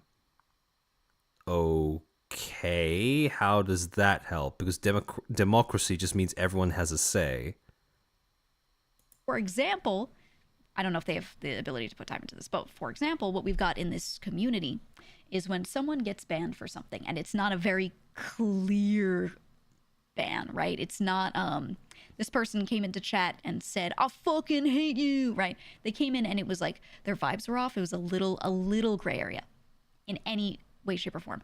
What we do is we have a forum in Discord where the mods post that user, say this is how they were See, the problem is, she just made the argument that Twitch can't fix its moderation problem because it's too expensive to hire more people. But what she is proposing here would only work if you had more people. moderated, and here's their chat log. And other moderators have the chance to look at that and go, I think we should pull back on this, or I think we should have done more, blah, blah, blah. So there are more eyes on it. This is just bloating out the process with more bureaucracy. That takes a lot of manpower and time, but it's something we do with the existing team. We don't add more moderators to do that. It's a little extra time. But the problem is, right now, the turnover is garbage as well when it comes to Twitch. People get banned for an entire month. They don't have any correspondence with the appeals team, at least not with a human being. And they just have to put up with that until they threaten to sue. And we do that with the gray area. I think a simple democratic system internally, if they don't already have that, for Twitch bans and moderation would be good. Because maybe I've seen a lot of people go, hey, when this one individual staff member sees something and decides the length of the ban, you know, maybe that one staff member hates that thing in particular. Or maybe, instead of democracy, you could go with a functional dictatorship, where the person at the top, Dan Clancy, writes a list of things to do and not to do, a guideline to follow for each employee by the letter, and they enforce things that way. Sure, the guideline may not be perfect, but at least we'll have consistency. That's a hell of a lot better than getting all of the whatever moderators are currently there to just sit around a fire and look at a few vague, try to process one vague ban at a time. Like, they give a longer one. Is that fair? I think, yeah, exactly. Systematic review might be better. That being said, that still takes more of people's time, so I don't know if that's feasible for them. It might not be. But instead of hiring more staff, I think operationally the way they do it could change. But here's the other thing. Usually if you want to streamline an organization, or actually, never mind an organization, any group of people, if you want them to actually function, you don't use democracy. Democracy is an awful system if you actually want to get shit done. Actually, funnily enough, we touched on this when we were reviewing the book Propaganda in one of my previous streams. So for those who weren't familiar, Propaganda is a book that was written by, I believe, a guy called Edward Bernays, media and communications academic. He dedicated the book to his wife. And this is basically a little novel that he wrote dedicated to studying the art of propaganda. And in it, he talks about how propaganda is a tool that is it's not antithetical to democracy, but it is a natural consequence of democracy. Because without propaganda, you have no way of ensuring that people are going to act as one. And the thing is, that's the problem. When you give people a democratic process, right, you essentially freeze them into paralysis. Because, let's be honest here, democracy doesn't work if you want to get shit done. Even so-called democratic societies can only function if that democracy elects one leader or group of leaders that take control of the wider group of people. Same thing happens if you're dealing with any group of people or in any environment, including corporate environment. If you want groups of people to get shit done, you need to designate leaders. If you don't trust people to just know what to do individually, or you don't trust a gaggle of people to suddenly have one unified, coherent direction. Again, I have to point out, it is quite ironic that it is a Vshoujo talent suggesting this. Because Vshoujo is the clearest example of what happens when you let a talent agency run as a democracy. Do we know for a fact that that's how bans work? I see a lot of people say this, that an individual person handing out a ban looks at a stream, and if they hate that streamer, they might just go in and press the button for a long time. Is that how it works? I want confirmation on that, because I've never seen confirmation on that. Maybe it exists and I haven't seen it, but the way people talk about it, they always talk about that like that is a confirmed fact. But I don't know that we know that that's how it works at all. I have no idea what their operations are. You know how you could get a little bit of an idea as to what their operations are? Yeah. Byte says most initial reports are reviewed by outsourced contractors. Then appeals are usually reviewed in-house. Right. So maybe the contractors need to always have an in-house person with visibility on it. Maybe that's the problem. Maybe the problem is simply that Why is she going off of what people are saying in chat? Instead of, oh, I don't know, maybe DMing Dan Clancy, maybe adding him on Twitter, like what was the source? What was the source for that? Like what? Oh. when they outsource a contractor, they don't train them well enough, right? Maybe the training needs to change, etc., etc. Also, Okay, let's think about this objectively, right? Why would a company use contractors to get work done? To save money. What does it cost to train your employees? Money. If a company was willing to train its employees, it probably wouldn't start leaning on contract workers. Just saying. Judging based off of the quality of what Twitch has been putting out in terms of its enforcement consistency, I think it's pretty fair to say that they are skimping out on the quality of the workers, and they have no interest in that either. so Byte is former staff. And also, if you're going to say that Twitch is really pressed for money, what makes you think that they're going to be willing to commit the money to train the contracted workers that they probably contracted as a cost-saving measure already? For anyone wondering, the person who said that. Outsourced workers are not paid enough to care or understand. You don't know what outsource means. Outsource means anyone who is hired by contract and not a W-2 employee. They could be paid enough, actually. There were many times in my former work where we outsourced workers, and it just meant it wasn't someone who was already W-2'd. We hired them on a contract basis. That could mean anything. It's going to be really funny in 6 months when Twitch is outed for using slave labor to to moderate its platform. Yeah, they're paid to care and understand, exactly. And actually, when I was a contract worker, I was even more disposable. So if I didn't do my job properly, I would get cut, or vice versa. If I hired someone in on contract basis and they didn't do their work properly, it'd be really easy to cut them versus a W-2 employee. So I don't agree with that. Plain and simple. Okay. You're outsourced with your job and you care about it because they can fire your ass. Exactly. There's no tenure. There's no nothing. They don't care about you. So, just saying. Hold on.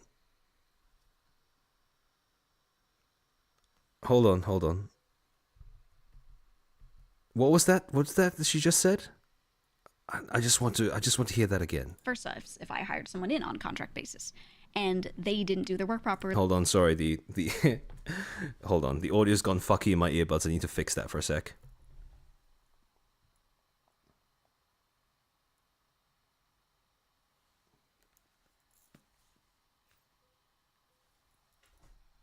It'd be really easy to cut them versus a W-2 employee. So I don't agree with that. Plain and simple.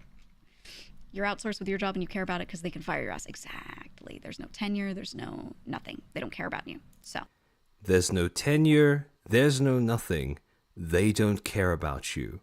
You know who else doesn't have a tenure? You know who else a company might not care about? The streamers who rely on the platform for income.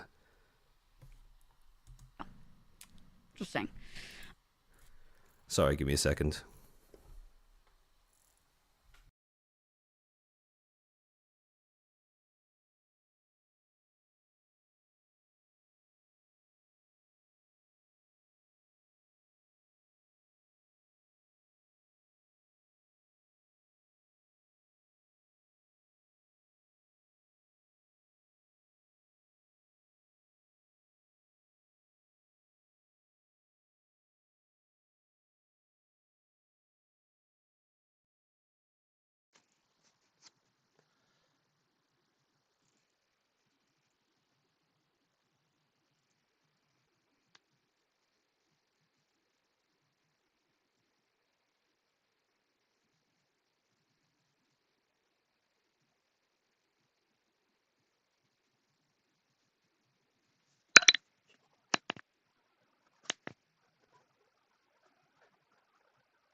Testing, testing.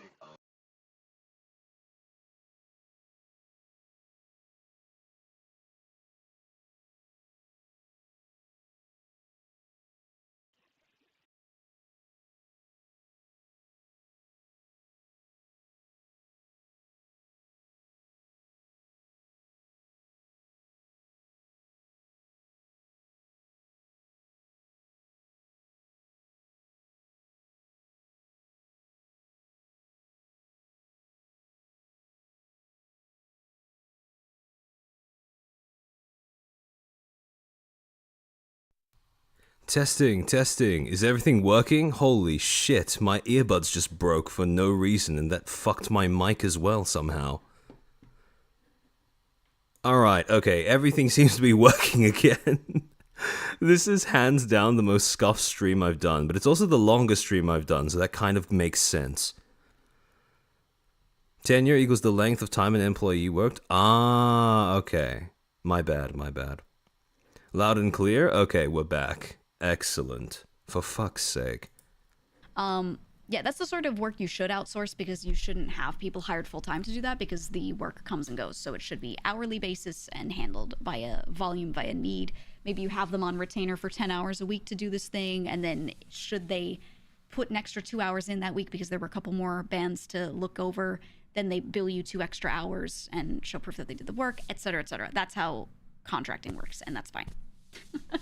Contractors aren't the problem, or outsourcing isn't the problem either. I think it's really just something where the training maybe is needed, or the operations of who's overseeing that, how it's being overseen. See, the thing is, the training is unrealistic. If we're going off of the assumption that they are contracting out work in order to cost cut because Twitch is pressed for money, then again, why would you think that Twitch would be willing to invest money in training up workers? Maybe that should be adjusted somehow. But again, I don't know enough about their internal operations. Again, this is something that would probably be good to ask. To be able to say, like, for sure, they should do this, they should do that. In my mind, my ideal situation is that they have that outsourced, they have contractors looking over that and handing out band suggestions, and then they should have one person, or maybe 2 people, sitting there and finalizing them.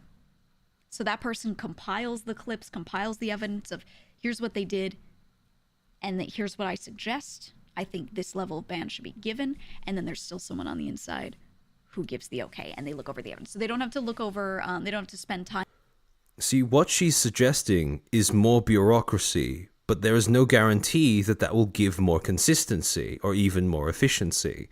Because if you need people to double up on doing the same job, you can accomplish the same thing but better by just giving everyone a single set of clear instructions to follow. For example, does someone have a camera pointed at an intimate body part? Ban. That's it.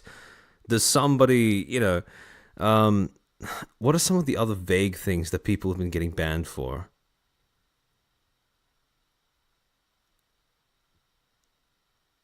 When somebody does an ASMR stream, for example, right? If you can't see where their hands are and you start hearing slapping sounds and moaning, is that a ban? Just, that kind of stuff. Just give them a list of things that they can follow. And yes, okay, fine. If you need to confirm it with 2 or more people, I mean, yes, you can do that. But at the same time, I just can't. You're sort of caught into this place where, yes, you can try to get more consistency, but you're going to reduce efficiency and possibly increase cost while you're doing that. And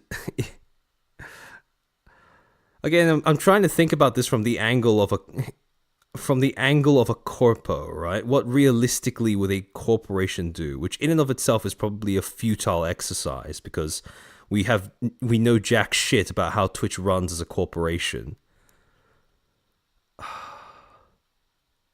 But again,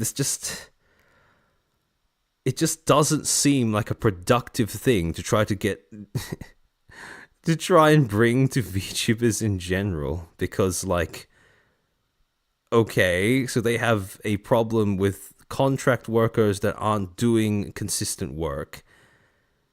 That's not our problem to solve, though. And these are Twitch's problems to solve. And yes, if you want to, you can ask Twitch for assurance that they are working on solving it. But aside from that, there's not really anything else that you can or should do, to be honest. I'm getting the research together on why this person should get this ban.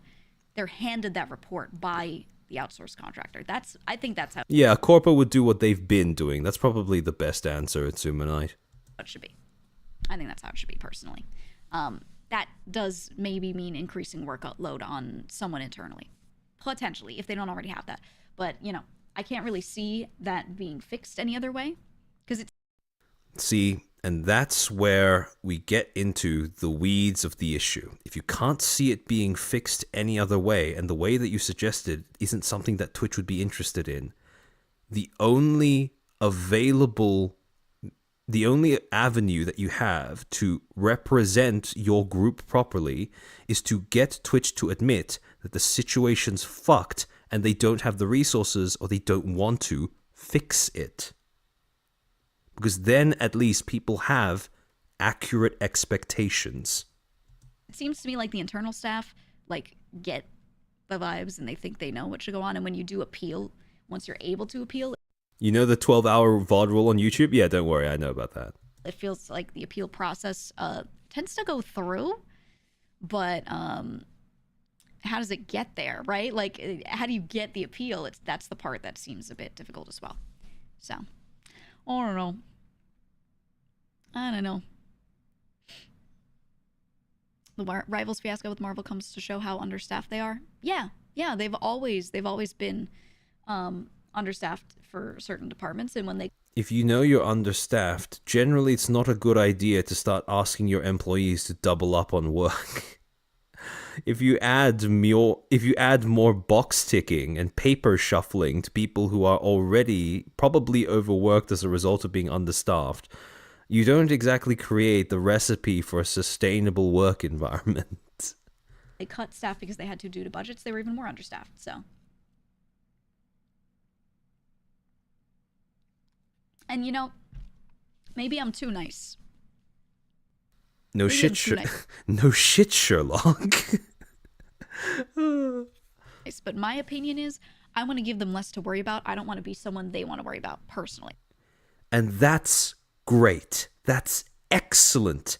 If you're a corporate employee, that's great. That's excellent. If you're a streamer on a platform, that's not okay when you are a representative or an advocate. Because if you are a representative or an advocate, you are somebody who they should be worried about, because they should be worried about misleading or pissing off the people you represent. Yes, you can be as gentle and civil as you like, but at the end of the day, if they don't approach you with some degree of respect due to the people who have entrusted you to be their voice, you are doing your job wrong. You are failing to fulfill that role. How I do my own thing. If I think something might push the line, maybe they'd have to review it or they'd have to talk to me about it. I will just push it back one step away from the line so they don't have to worry about me. Because I want to see this site. See, not everyone has that same philosophy. That's the problem. Because the people who don't share your philosophy, who have quite the opposite philosophy of pushing the line so long as they can get ahead and get wealthier by doing so, partially because they know they won't be punished for doing that, they just stay on the platform. They just remain. They just exist because Twitch doesn't do anything about them. So yes, having streamers around like Giga is great, but it's not going to fix any problems. Do fine. You know, like that's just me. But maybe I'm acting in better faith than others. She is. And the fact is, she doesn't seem to be able to draw a conclusion as to how others are acting in bad faith and what you should do about bad faith actors. That's the last crucial step that she always seems to fall short of making. What do you do with people who are acting in bad faith? Once you answer that question, you fix the problem. Sorry. I don't know. I think, yeah, it's being considerate. Exactly. And I think people should try to maybe be more considerate, and going into thing as an us versus them thing every time is maybe not the best. Again, if you're going to represent a group of people, try to understand where their feelings come from. Why is it that VTubers seem to default to an us versus them stance when the them in question is Twitch? I think so far she seems to be approaching this from the angle of, oh, this us versus them mentality is unwarranted, or actually, that's not fair for me to say. She seems to be approaching this as if the us versus them thing is something that needs to be nullified in order to progress. Whereas in actuality, what we have seen based off of how Twitch has responded to social media callouts and legal threats is that an us versus them mentality seems to be the first step in actually fixing the problem. Yes, it won't fix the relationship, but it'll make it so that you can go back to streaming sooner than later. And that's the problem. People who don't have a basic need fulfilled are not going to give a shit about things like friendliness or long-term relationships or being able to get a second interview. Because, I'm going to be honest, if people are worried about getting banned, getting their livelihood removed for apparently no reason, having no way of disputing that because they're too small, then they're not going to give a shit about whether you want to preserve the feelings of the Twitch representatives that you're speaking to. They just want an answer. Can this problem be solved? How do you solve it? If this problem can't be solved, just put me out of my misery and let me know immediately. Pablo, thank you for the 5. After the whole Asmund dilemma, Twitch lost a lot of faith from sponsors. This whole stunt with Giga is another way to win back investors left. I can see that possibly being the case, to be honest. I don't know. Not that everyone does that. I think there are plenty of reasonable people on the platform. I just think a lot more people should do that. You said you don't know if Twitch does this, and quite a few social media platforms outsource the moderation to different Actually, I'll just let her go on. companies. Yeah, it sounds like they do. It sounds like they do. They would need clear TOS to train them properly. Internally, yes. Externally, no. They may have a very clear, I don't know. They may have a very See, the thing is, right, like I said before, the reason why I can understand she would be hesitant to make the internal guidelines public is because you will get rules lawyers trying to abuse those guidelines. However, the problem disappears if those rules lawyers get banned after trying to do that. What she is suggesting, the only reason why that suggestion wouldn't work is if Twitch refuses to enforce its own rules properly. And unfortunately, that's the reality of the situation that neither Twitch nor Giga seem to be keen to admit. very, very clear internal set of guidelines and documentation for that, with a lot less, room for being vague. They just don't have a public version of that because, in my opinion, again, you don't need to divulge every little thing because people start to get into semantics and they get too crazy with it. I fully, as someone who's worked in these types of environments, completely agree with that.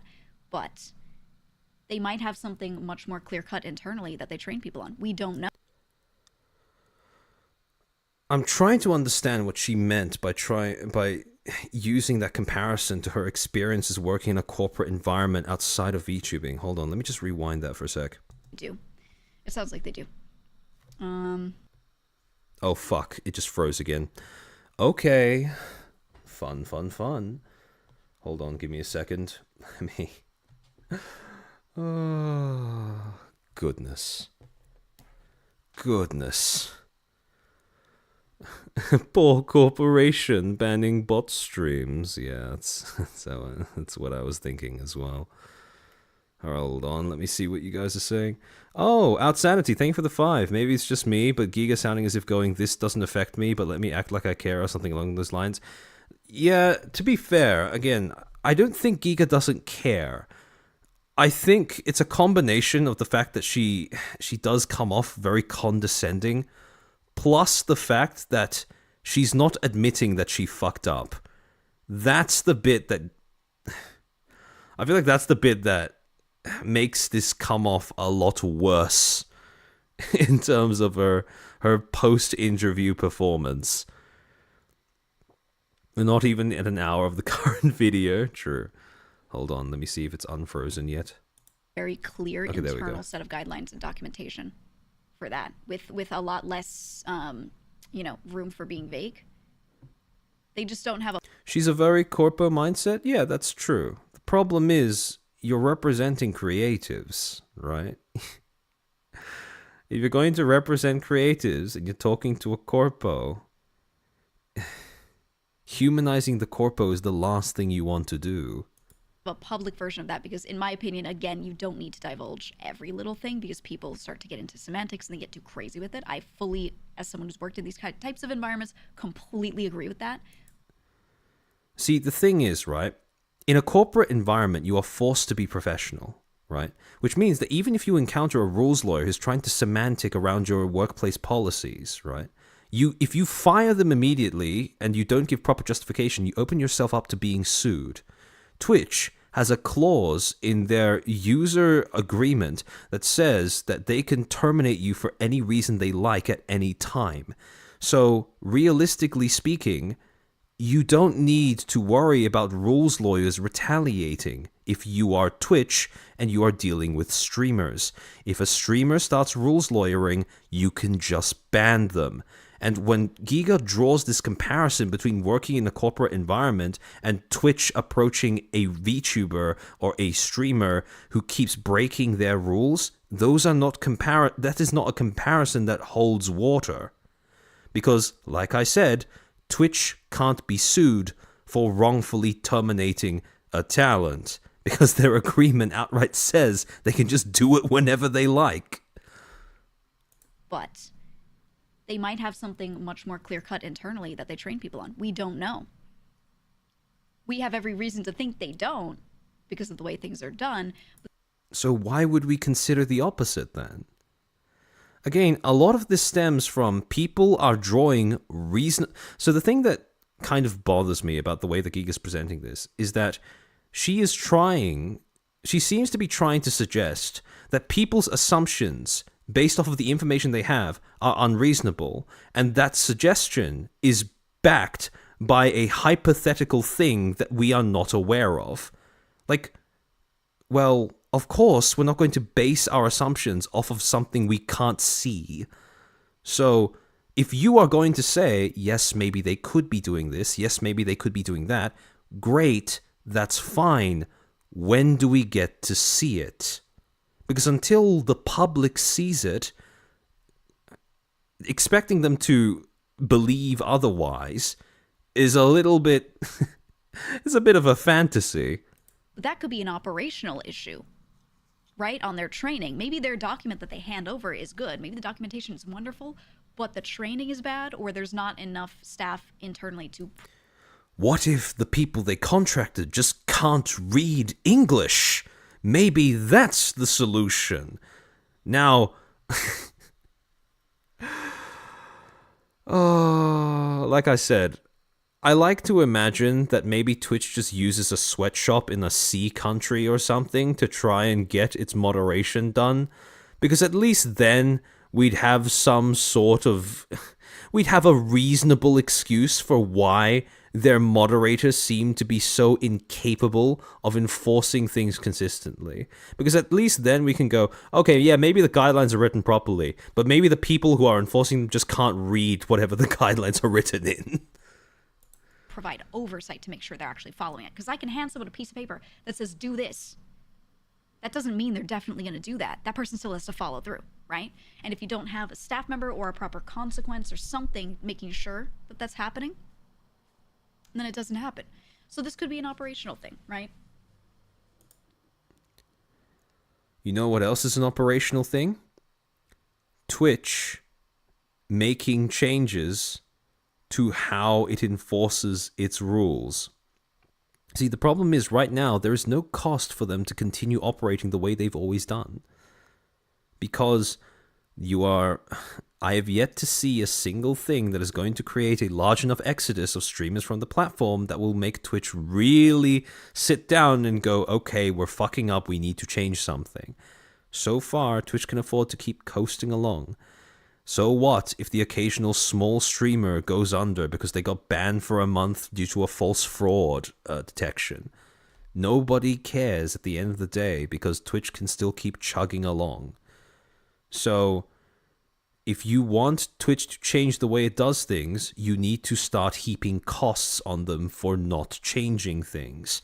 One of the ways you can do that is by enforcing a PR tax, making them look bad in front of their target audiences.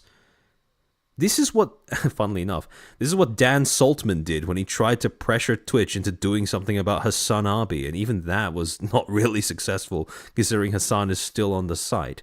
But he essentially tried to raise the cost of Twitch playing favorites with Hassan by getting the ADL involved and getting them to pull sponsors out of Twitch. Now, the full scale of the effects of that we have yet to see emerge on the platform. Yes, it started to affect streamers in pockets, but we've yet to see some sort of site-wide, consistently, easily provable thing. Although I do think that it's probably coming, or it's probably happening. But if you want Twitch to change a behavior, the best shot you have is enforcing a cost. And the problem is Giga's approach does not enforce any costs. Like I said before, if you want to know the rationale behind what a Corpo is doing, look at what it's doing and look at who pays for it. Who pays for Twitch to continue operating the way that it does? Fucking nobody, especially not Twitch. Just the streamers that were expendable anyways. I think people like to assume that they're stupid and don't know what they're doing immediately, when I think it's more...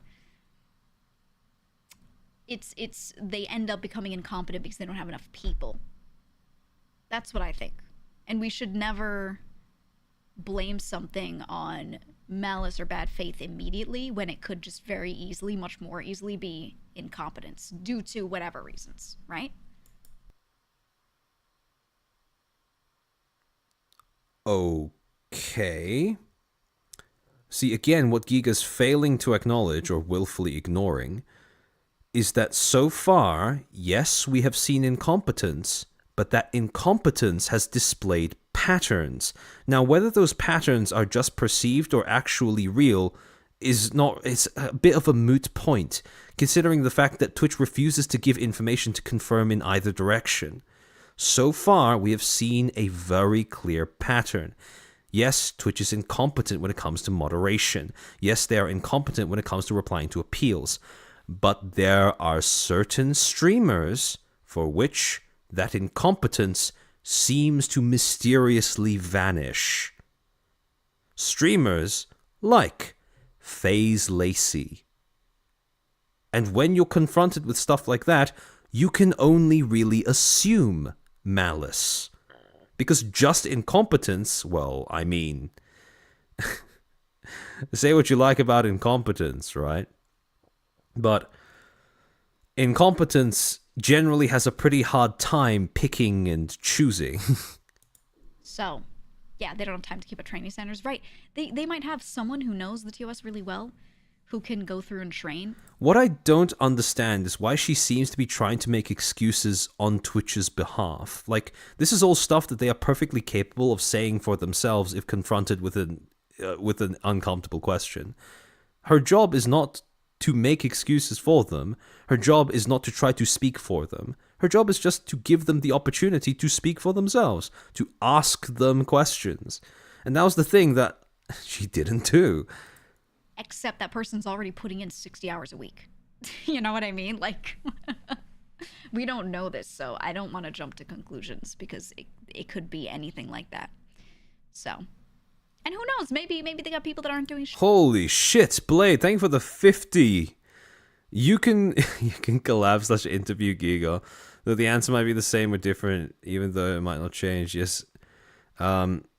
Yes, Twitch is afraid of a lawsuit, but staff is very picky, aka the normal IRL people. Does apply with... What the hell? Why is Chrome running out of memory? What? Hold on. What? Okay, apparently my my chat just died. What is going on? Hold on, give me a second. Hold on. Oh boy. Oh boy. Okay, we're back. Hold on. Let me bring you guys back on my end. All right, I can see you now. Okay. Yeah, you can collapse this interview, Giga, though the answer might be the same or different, even though it might be no change. Yes, Twitch is afraid of a lawsuit, but the staff is very picky, aka normal IRL people. Does apply with YouTube, downside loopholes. Yeah. So, I mean, both platforms are inconsistent with the way they enforce things. The difference is that Twitch's inconsistency when it comes to enforcing things seems personal, whereas YouTube's just seems like a bunch of bots doing whatever the fuck they like. So... Shit. But we don't know it. So I'm not going to sit there and pretend that that's the truth when I don't have confirmation that that's the truth, right? That's stupid. No assumptions from me. I'll just continue. You said you wonder how much of the review ban issue is flummoxed by needing to prune bit and ghost accounts. Yeah, they have big fish to fry with all the bot stuff as well, and they're very focused on a lot of that. Because that can get dangerous faster than just some unfair banning. Here's the problem, right? They have to deal with bots because that can spiral out of control faster than unfair banning. Remember, if you want to be a representative of all VTubers, you need to take their priorities and concerns seriously. And you also need to understand that real victims of a real problem are not going to give a shit about your hypothetical problem with hypothetical victims.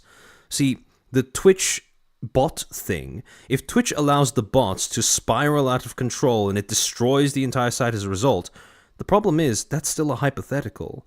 When people are dealing with unfair bans, they are seeing this happening on a regular basis.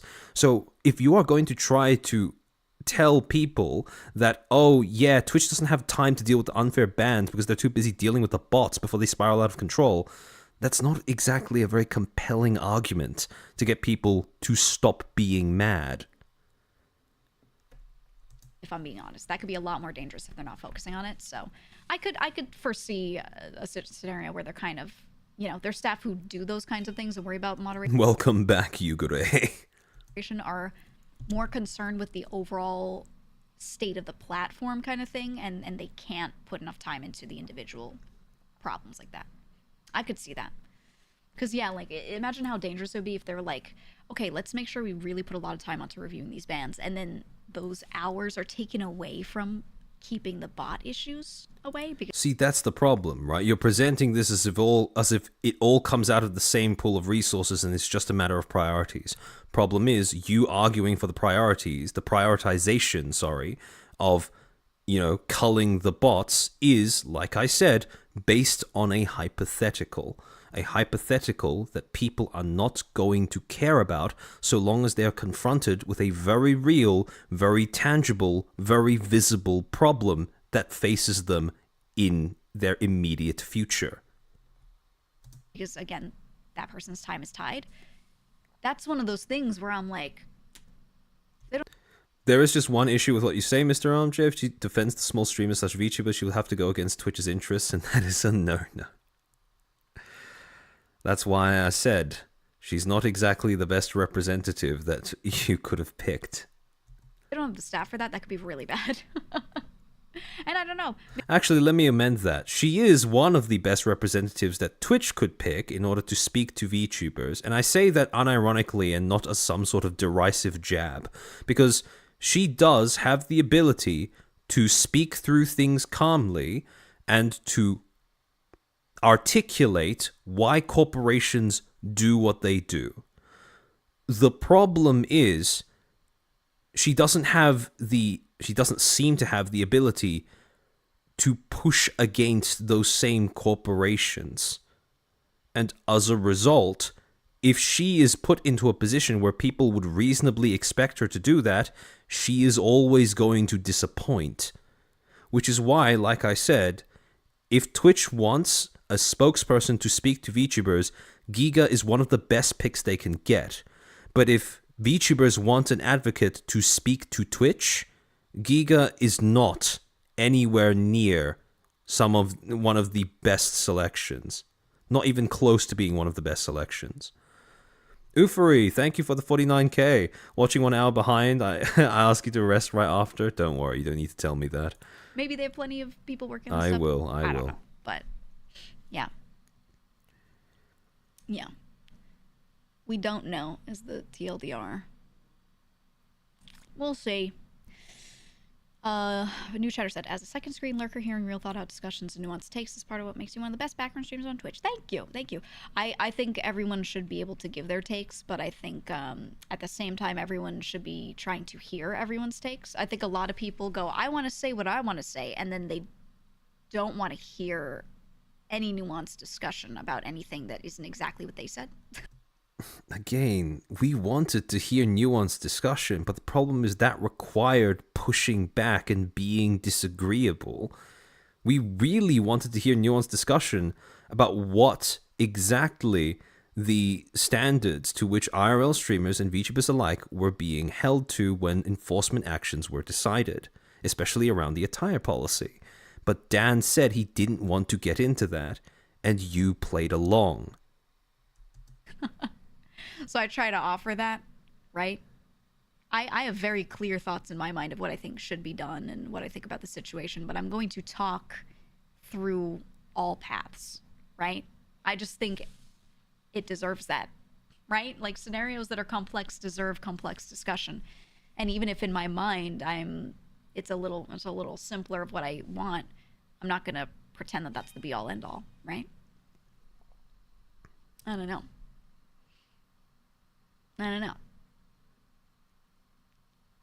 Okay, totally separate question. You said you have the Logitech G910. Yes, I do. All right, hold on. Let me skip ahead a little bit. Have you had issues with double strokes? I'm a reindeer. Thank you for the 10. I leave for 10 hours. You're still here. Quick stretch break. Reminder to chat before we all become one with our chairs. Company like that, but sure. I don't know. And I don't know that they would tell me, and I'm not going to ask. Hold on. I think she still keeps talking about it after she answers that Logitech question. Times at someone, you are approved, throw an extra 5 hours into this. Or, yeah, do whatever and then bill us for it, right? But they get approval for that extra time first, just to make sure no one's overspending. And those types of contracts are very common for that kind of work. Because whenever, again, when the need for people's hours fluctuates... Santiago, thank you for becoming a Footstool. Welcome to the club. You just have to be flexible, so... Contracting makes sense for that, instead of having full-time employees and stuff, or even part-time employees. It's very annoying with normal part-time contracts to get that function to work. It just has to be a standard retainer contract most of the time. Yeah, and like as I said, contractors will cost you way more for a consistent function. Yeah, you pay more per hour to those people, but they're likely going to use fewer hours, so. Overall, you end up saving money by using a contractor because you're not filling, hours of time that you're paying them for where they're actually not filling it with work, So it's good like that. It helps you flex on need. And yeah, so they hire individual contractors or companies that have people that can do moderation. I don't know who Twitch hires for that. I don't know if they do that sort of thing. But in my opinion, hiring a company filled with contractors is usually the way to go, because then what those companies do is they have their contractors on various things and they manage those people's hours. So they have an internal, the third party company has an internal manager that is keeping people's times going. So when they see, hey, I have these 4 people on retainer with Twitch, they each do 10 hours a week. And then one of them reports them and goes, hey, Twitch needed me for an extra 20 hours this week, so I'm doing 30. They go, okay, and they mark that down. They see that the other 3 have not reported that they need that, so they have an extra 30 hours each ready. And then they go to another client of theirs that needs more work done, and they hand a different contract to that person to fill their time. So they end up working essentially full-time. That is how contracting companies work. A lot of the time it'll be like a consulting firm or something like that, depending on what it's for. And that company, that third party company, keeps those contractors time filled so they make enough money to live, right? Instead of their livelihoods being unstable, they just take a lot of different contracts and they have a lot of moving parts and they move people's hours around. What I want to know is where this contracting company is located. Is this onshore or is this offshore? If it's offshore, where? If it's offshore, what what kind of workers is it supplying? So yeah, I would assume that Twitch uses a company like that, but I don't know. And I don't know that they would tell me, and I'm not gonna ask. I don't care. I don't know. If you're going to talk about how the quality of the enforcement doesn't seem to be there, and you have the option of at least asking, where do they get their moderators from? It seems like a question that might be worth asking even if you don't think they are willing to answer. But the fact that you're so quick to just say, I'm not going to ask them because I don't think they're going to answer, I mean, that's a little defeatist, no? I don't care, to be honest. Okay. That's... Again, look, that's perfectly fine as an individual. I understand not caring about all of this stuff. But, like I said, if you're going to want to present yourself as a representative, saying I don't care when you just spent so long talking about how Twitch's issues might be due to some sort of operational flaw, maybe to do with how they are using the workers that they contract, I'd say that saying I don't care after all of that is... it's not a great look. Chicken Adobo, thank you for the Arca Super. Holy shit. Oh, hey Shep, been part of the VOD gang since the original Niji PR dissection. Thanks for months of insightful commentary. Please keep up the great work. Thank you so much for being so generous. Holy shit. Oh. I think this is my what? I think this is my I think this is my third Arca ever. So, thank you so much, you absolute Giga Chad. Oh.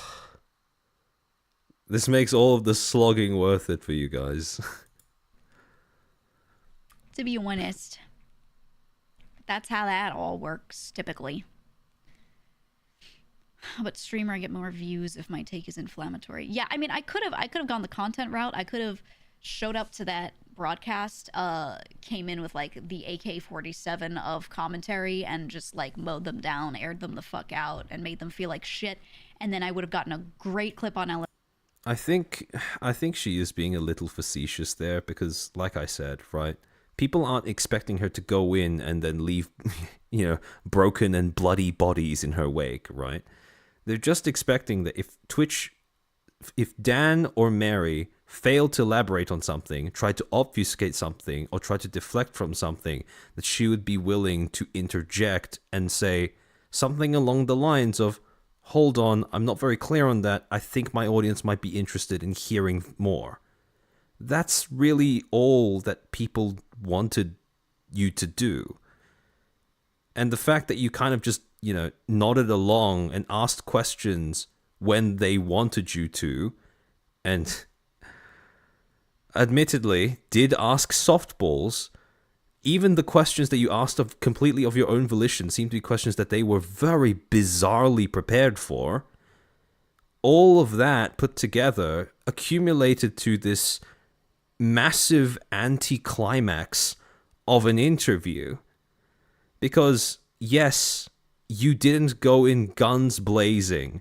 You maintained a friendly conversation, or as friendly as is possible, with essentially the CEO of the platform that you rely on to get paid. But you also didn't actually achieve anything beyond giving them a platform or giving them your stamp of approval to say what they were already going to say, even if it was somebody else in that seat, not you. Because they had an agenda. I'm willing to believe that they had one when they approached Camilla, and that didn't change when they approached you. So, it's just...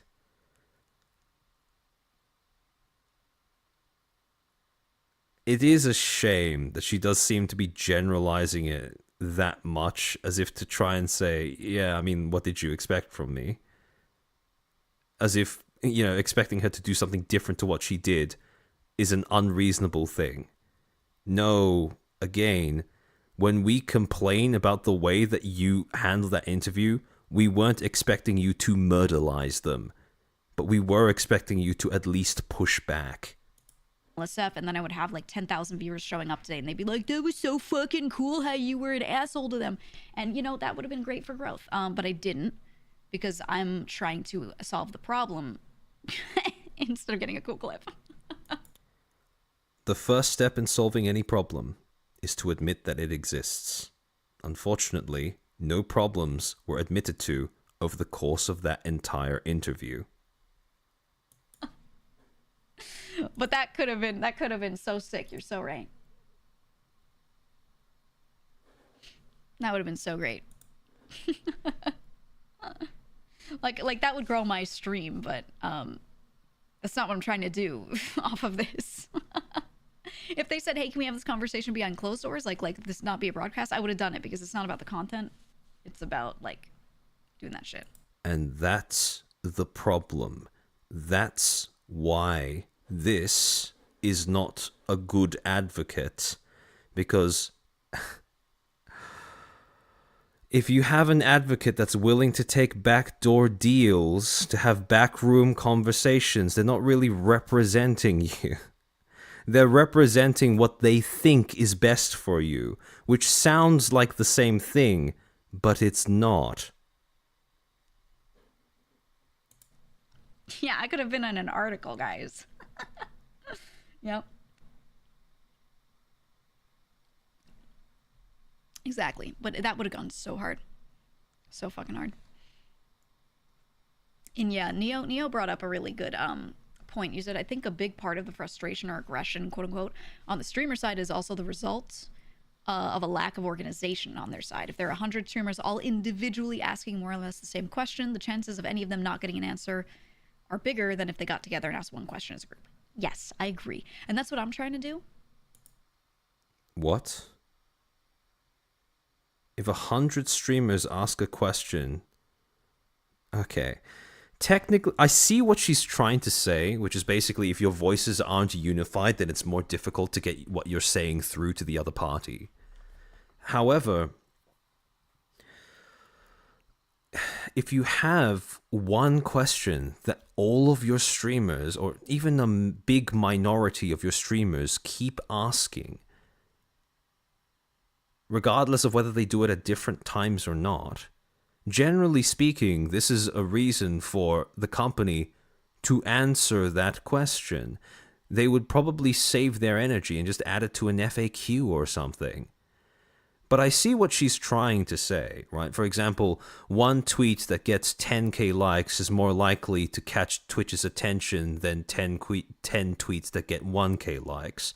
Like, in terms of, social media, visibility, stuff like that, I kind of get what she means. But the thing is, if you want all of these 100 people to come together with one voice, you're going to need to convince them that you are. Because I assume that the implication is that, she is qualified to be that voice. You're going to have to prove that you're capable of representing that 100 people. So I did my research beforehand. I looked at what a lot of VTubers want, and then I picked a couple questions that I thought encompassed some of that and brought them there. And which I'm very curious to see which VTubers cared about the meta community thing and the IRL events thing. Because I guarantee that if she was looking at the bigger streamers, they would disproportionately care about the IRL events thing. And I'm not entirely sure where she got the meta community thing from. Because, I'll be completely honest, I don't think I've seen a single VTuber ever talk about something like that. And that is literally... That was a very Corpo type thing. That was a very Corpo type concern to prioritize. is what representation is, and I'd like to continue to do that if possible. I'd like to do that. Again, based off of your reaction to your previous performance, I'm not altogether sure that it would be a good idea to encourage that. And I think me being uniquely positioned as having a background in tech, having a background in, I don't want to get too specific, but Having a background in tech does not make you a good advocate. I hate to say this as if it's just like, is Giga articulate? Yes. Is she smart? When the need for agreeableness and possibly ego after the fact isn't a factor, yes. But does she have the ability to push back against authority? I'm not entirely sure that she can. Because of what happened during that interview, and because of how blissfully unaware she seems to be of how much of that interview was not dictated by her. The Heretic, thank you for being a member for 2 months. I made my research, exited out. See, the thing is, right, I'm willing to believe that she tried to put together what research she could within the small amount of time available to her, right? But the thing is, when she went into that interview, it seemed like all of that research went out of the window, or that research was flawed to begin with, because there is no universe that you can convince me that the average VTuber who streams on Twitch, their foremost concerns are IRL events and meta communities. And those were the first two things that she brought up when she was given the floor to ask whatever question she wanted. So either the priorities got jumbled or the research was flawed, to say the least. Some very specific things that this platform might deal with. I can easily understand the other side. A lot of people hear the other side, they hear the Twitch side, and they're like, it's just corpo bullshit. But I'm like, hey, corpo bullshit exists for a reason. Sometimes it's true bullshit, but sometimes that's the answer they have to give. This is a Vshoujo talent saying this. Because of their situation. They're not acting as an individual, they're acting as a company. So, I'm just saying. Ren, thank you so much for the 5. Thank you so much for the 5. I appreciate that. But yeah, I think not many streamers worked in those environments, or if a lot of them did work in tech, they tend to be I have a snack here. I'm trying to open it so I don't forget to eat. A lot of them tend to be more on the side of they were a programmer, but they usually weren't someone. Sinful Lad, does she even understand VTuber culture, or is Corpo culture too ingrained? The thing is, you have to clarify what you mean by VTuber culture. If you mean traditional VTuber subculture, I don't know if I trust anybody in Vshoujo to understand that. Aside from the ones who came from a Corpo. The ones who just joined on as indies, no, I don't expect any of them to understand that. But the ones who joined as an ex-Corpo, maybe they understand some aspect of that. Again, being part of Niji probably gives you a little bit of a skewed view, but for the most part, I'd say they probably have a pretty intimate knowledge of it. But for every other Vshoujo member, no, I don't think so. Actually, Kason and Nazuna would. Kason and Nazuna definitely would. But aside from them and, the 3X Nijis, I don't know. Someone higher up, or someone who managed a lot of people, or someone who dealt with strategy. There are very few people who became streamers that were in a role where they were in charge of strategy and PR at a high level. Oh yeah, I forgot Henya. Yeah, no. I keep forgetting that Henya was a Corpo before she joined. Level.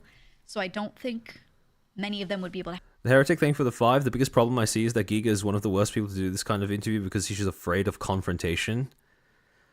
I don't know if she's afraid of confrontation, because like I said, we saw her throw down with Twitter randoms during July of 2024, but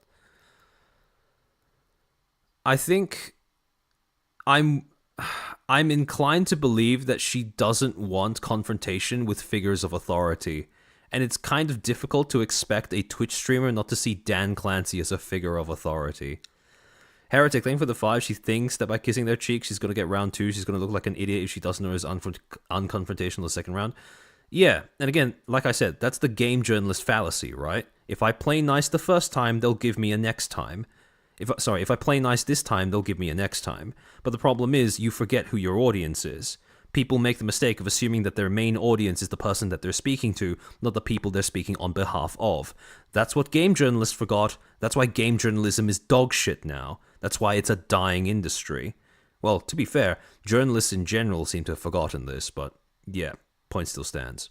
To have those discussions to the fullest extent, you know? And I'm not saying I'm a big mega genius and I'm everyone's savior, but I think I'm better positioned to do that, to be simple. Okay. It's this moment where I kind of go, look, at this point, I can't really say anything aside from just, this seems like ego. I'm not, like, the actual performance does not support this level of confidence, if I'm being completely honest. And perhaps I am one of the few people who are saying this out loud. I know that, for example, the people at Under the Tea have been saying this as well, but I would be very curious to see more VTubers react to this interview and this following segment, and to see if they feel just as confident after going through the entire interview. Because I'm not going to lie, if she thinks that she can do this as a representative of VTubers instead of as a representative of Twitch, I'm sorry, but that's just pure ego. That's not supported by the performance at all. And that may sound harsh, but at this point, there's nothing more I can really say to deflect from that. You know, to be plain about it. I think I have a lot more potential to explain to the other side as well, like why what they said was not bullshit. It makes sense. Why? Who is the other side? Hold on. To the fullest extent, you know? And I'm not saying I'm a big mega genius and I'm everyone's savior, but I think I'm better positioned to do that. Kieran, thank you for the 2. Mask off. A little bit. It does feel like that. To be simple. You know, to be plain about it. I think I have a lot more potential to explain to the other side as well, like why what they said was not bullshit. It makes sense. Why they can and can't say certain things, etc. So. Okay. If you just heard what she said, when she said the other side, she's not talking about Twitch. She's talking about fucking VTubers. Let's replay that again just to make sure. Of strategy and mega genius and I'm everyone's savior, but I think I'm better positioned to do that. To be simple. You know, to be plain about it. I think I have a lot more potential to explain to the other side as well, like why what they said was not bullshit. It makes sense. Why they can and can't say certain things, etc. So I'll do what I can. Why what they said is not bullshit. Why what they said makes sense.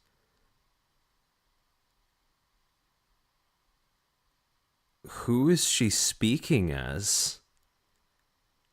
Like, based off of the way that the conversation, the discussion preceding this has gone, it sounds like when she says the other side, she means VTubers, and when she says they, she means Twitch. Like, what? What? Hold on, I need to rewind further just to make sure. Again, when the need I for think I'm people's hours cooked after watching for this long. fluctuates week to week even. You part-time contract again, like as I said, contractors will you end up saving money by using hires for that. They manage those people's hours, so they're supported the builder, and that company, that third-party company's hours. But streamer, I get more views if my. But that could have been so sick. You're so. It's about like doing that shit. Yeah, I could.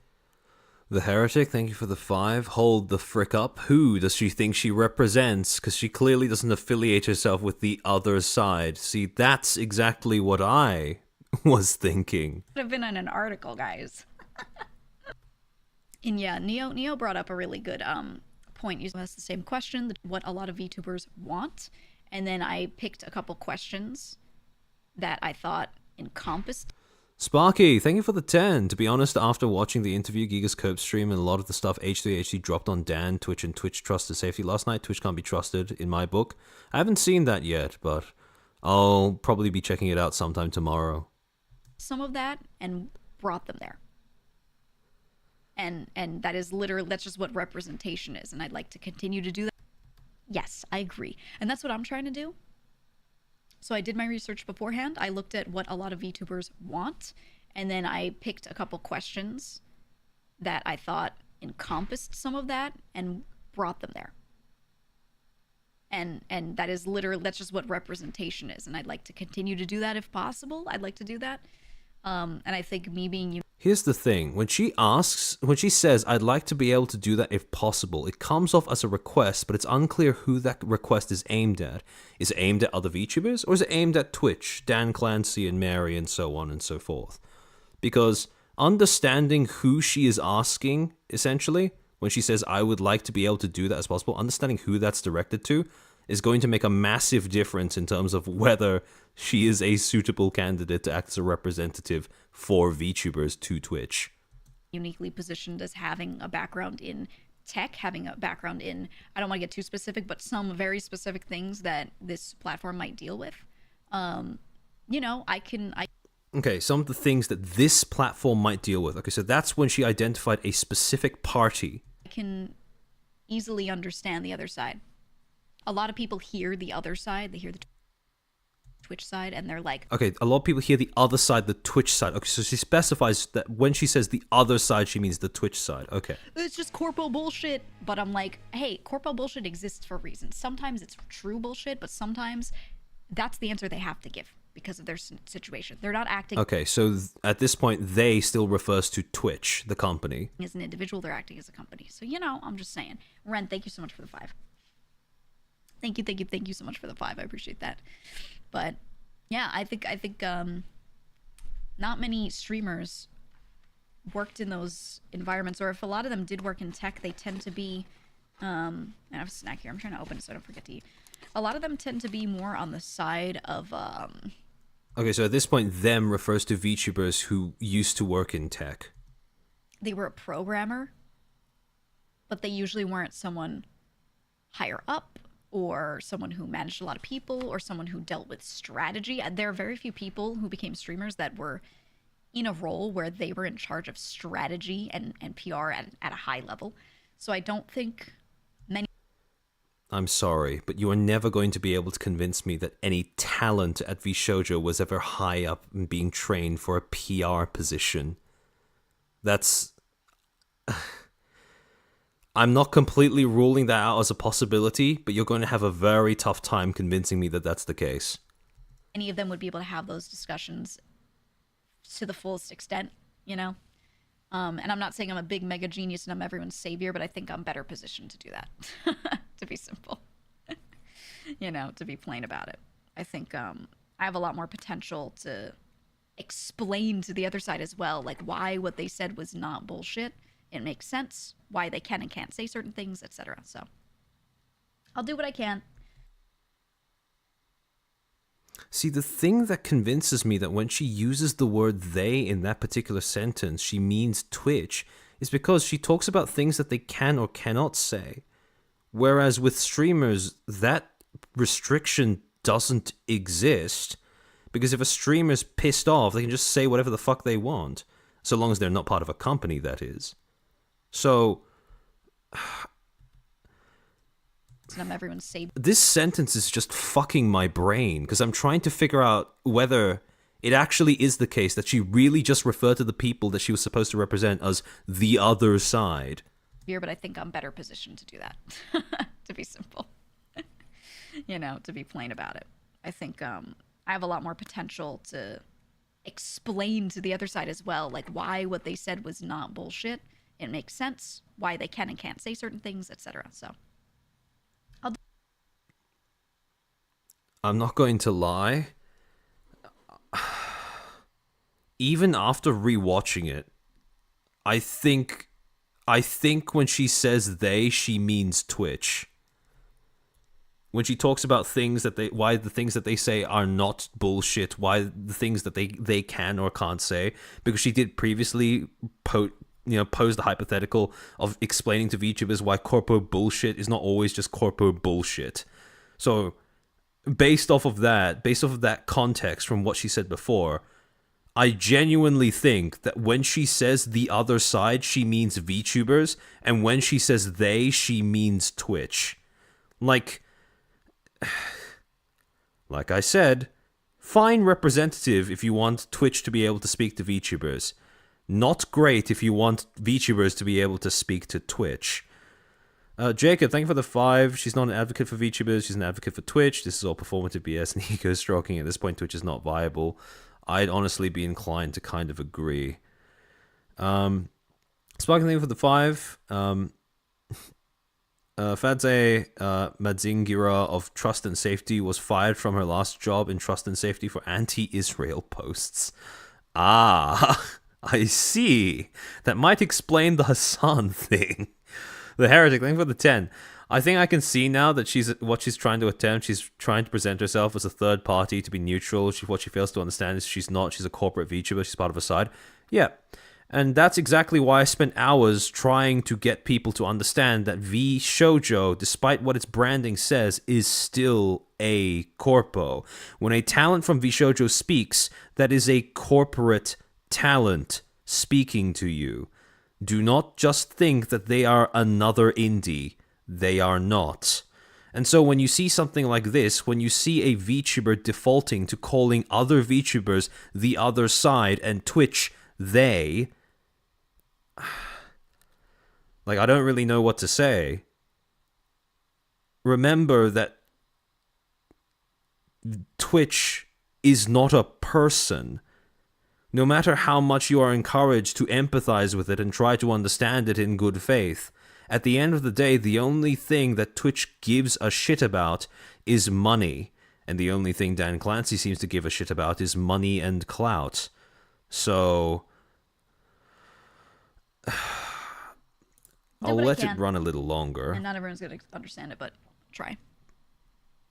I'll try. Like, even if you don't interpret that as her calling VTubers the other side, as in her identifying as being separate from the VTubers she's supposed to represent, even just if you evaluated that as a phrase to be uttered aloud by a supposed advocate and representative of VTubers, like I said, you're not going to be able to convince me that she was a higher up in terms of a PR department if that is the case, if she just said that. Right. Wait, said something and I wanted to read it, but now I can't find it. Oh, there it is. Yeah, Giga keeps me on retainer to post dumb shit in chat. I'm contractually obligated to say 5 stupid things per stream. That's true, and it makes sure that we don't waste the time. We do it on a per message basis. And you agree? You forgot his favorite hot tub streamers? True. In general, honestly. It's pretty good. He hits the minimum, and then once he hits the minimum, then he goes through the approval process to see if he should. I feel like the disconnect that is arising is that she's representing herself as a tribune of the plebs, but is acting like the town crier. Instead of bringing the grievances of the masses, she reports from the masters. Yeah, that's a good way of phrasing it, honestly. Post more, and if we have budget for it, we have to post more stupid shit. It's great. At this point, I think we've seen enough. I think we've seen enough.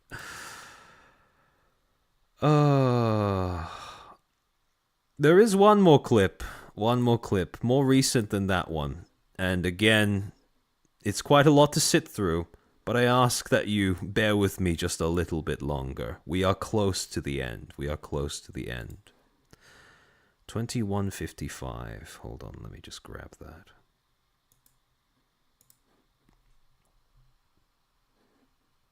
Lives right now.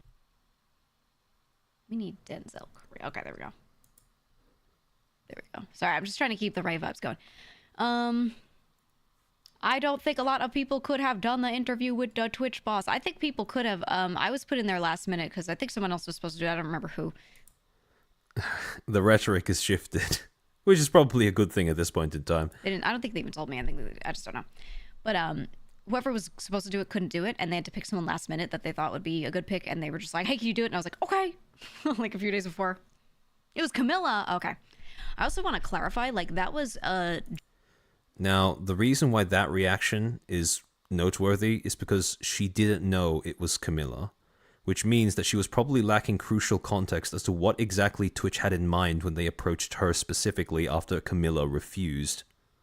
generic talk about VTubers and VTubing and stuff like that, and like a few days before, it was Camilla. Okay. I also want to clarify, like that was a generic talk about VTubers and VTubing and stuff like that, and the TOS question was just something that I was going to throw in at the end. I was like, ooh. That's not what was sold to us. That's not what the last stream, that was not what was said in the last stream that we looked at. Ooh, I got a chance to sneak this in. But then Dan brought it up, so I was like, oh, cool. Like I said again, if you said you were going to sneak that in, that means that you were walking in expecting them to put up a fight about that specific question. If they then invite you to ask that specific question, like I said, alarm bells should be going off in your head. Okay, cool. Like I had that kind of prepped on the side that I was going to mention it because I figured it was the elephant in the room. Again, she figured that was the elephant in the room. That was the first... Well, to be fair, maybe that was. They just brought a fucking gun. But yeah, it was just a generic thing about VTubing and like what can Twitch and VTubers do more. And then if it's just a generic thing about VTubing, why did Twitch say, VTuber fans, this one is for you? What? And how does the community work a little bit? Just like a little talk about that TOS thing. Like, while obviously it's going to be clipped and talked about the most, that's really, it was the smallest part of the point of the conversation. It wasn't even... That's the problem. It was clipped and talked about the most. That's because that was the thing that people cared the most about. The fact that it was small is not a good thing about the interview. In fact, it is fundamentally a...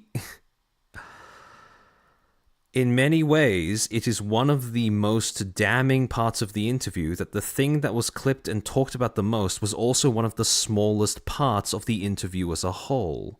Even the point of it, I just wanted to bring it up, and Dan brought it up first. So I was like, okay, hell yeah. But yeah. Yeah. Sorry, I could do this. No, wait, actually I want to go, no, I want to go here. Sorry. I couldn't decide on this scene. Couldn't decide it. One of you said, after deleting Instagram and avoiding negative social media, I feel like my general well-being has improved tenfold. Yeah. Yeah, again, I don't want to blame you directly if your social media experience is bad because everyone uses it. You know, I get it.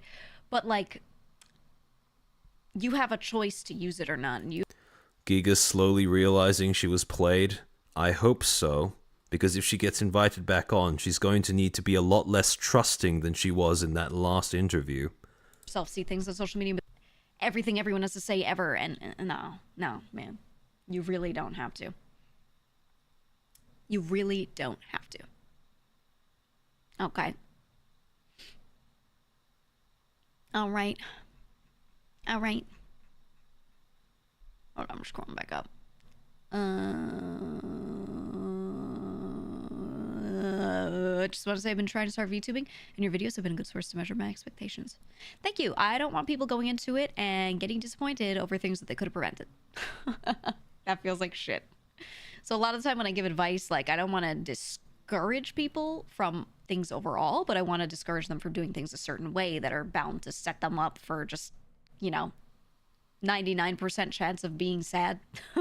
Right. So I try to be realistic. I want people to go into this as a hobby and then enjoy it. That's all. That's all. Kendrick Bowl halftime show. Yeah, we were talking about it earlier. And I think that's about it, where she stops talking about the VTuber thing or anything that might be related. But I think it's pretty obvious that at this particular point in time, either she's read more of the criticisms that people have been pointing at the way that that interview was handled, or it might have just started to dawn on her how hard she was railroaded during that interview. But hopefully, the ego that was in the last stream that she did is gone. And hopefully that means that if she's invited back to patch notes next time, she might put up a little bit more of, not a fight, but a little bit more resistance to being guided around the same way that she was in that previous iteration of the interview. And so, in a very roundabout way, we end this stream the exact same way that we ended the Vshoujo stream. Because what I talked about, the final conclusion of the Vshoujo stream, was basically that the environment that they have built around the talents is great for them to feel good about themselves. Great for them to grow, great for them to expand their audiences, etc., etc. It's a good, safe space. But the problem is it leaves them fundamentally unprepared to wander outside of it. Vshoujo has a toxic positivity problem.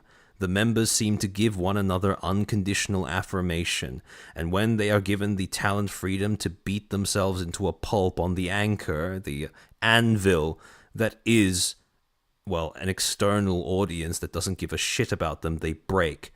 And the exact same thing happened with Giga during that interview. She walked into an interview expecting an open, honest, good faith conversation. What she got was getting railroaded for about an entire hour. She needed to appear professional and agreeable, but every single time she was, well, with the exception of those 2 times that she was asked to ask a question of her own choice by Dan and then Mary respectively, every other time that she was asked a question, it was almost always under the now infamous lines, "Why don't you?" and "talk about" from Dan. And she never really stood a chance throughout that entire thing. So, overall, this may be a little bit of an anticlimax, quite similar to the rest of the stream. Frankly, it's gone on so long that I don't know if if I have much energy to really hammer it home, no pun intended, based off of the visuals on screen. But something that I hope you understand from what we've looked at from Twitch and what we've looked at from Vshoujo is that no corporation should ever be idolized. No corporation deserves to be humanized. And no corporation is ever above cynicism. And if you ever intend to deal with one, you shouldn't be either. Talk to a corporation expecting a human response. You are going to get used. Don't do that. It doesn't matter whether they justify their use of you with good intentions, or by calling you family, or saying that you did it of your own volition because they're good enough to give you as much freedom as you like. It doesn't matter whether it's neglect. It doesn't matter if they claim to represent your best interests. At the end of the day, a corporation exists for only one purpose: to make money. Everything else is secondary to that. And if a corporation tries to pretend otherwise, don't fall for it. It's not worth it. If you're going to be loyal to anything, be loyal to people, not fucking corporations. But yeah, man, chair is about to fall over. Get some rest. I will. I think that toxic positivity is not exclusive to Vshoujo. It's been a thing for every single VTuber, especially the large ones. That is true. However, Vshoujo is the only corporation I know that has turned that into a brand. So, happy family and smile. Yeah. I'm currently thinking as a non-VTuber, the VTuber fan, this is for you tweet can be interpreted as if this patch notes was somewhat vanilla related to VTubing in Twitch. But I definitely defer to you as someone more well-versed in Corpo speak. That's just a misstep. See, the thing is, right? I want to make this very clear because I have occasionally started to see people getting this wrong. I don't blame them at all because I understand that it's not malicious or anything, but I want to make this very clear. Well, there are still quite a few people who are watching this stream. I am not a certified expert in anything. I have never claimed to be. And when it comes to the arguments I make, the analysis I do on stream, while all of that is based on stuff that I have taken from my university studies, all of it relies on just one thing. How well does it line up with logic and reality? If logic and reality do not support what I am saying, I don't have a piece of paper to tell you to hand wave that dissonance away. So, if I say something that doesn't sound like it makes sense, don't just believe what I am saying. And this applies to everybody who you think you might respect. But when you're watching my streams, it especially applies to me. I am not an expert. My name on my channel is a very deliberate pun. My name is literally Armchair Expert. I don't think I can make it more obvious than that. But what I want to encourage is maybe being a bit more critical and skeptical when you hear what other people are saying. And applying that to me and my streams and my content is the first step in actually practicing that. So I just want to clear that up, right? I appreciate that people may think that, but it is not the case, right? I'm not a certified expert of any kind. So don't worry, Armchair, you're not making sense right now, but I trust you. That's the opposite of what I want to hear. But yeah. Yeah, use critical thinking. Giga doesn't understand that for most VTubers nowadays, every time when they press the stream button, they're constantly on the edge of being worried that they could at any time eat a ban out of nowhere. Yeah, that's true. Mama Oko, thank you for the 2. Holy cow, you're still going? Yeah, we just finished wrapping up. I'm about to go to sleep. I'm about to, well, not crash out, but definitely crash. Thank you, all of you, for tuning in, especially the ones who stuck around for this absolute behemoth of a 13-hour stream. It seems like a 13-hour stream. What the no, 14-hour stream. Holy fuck.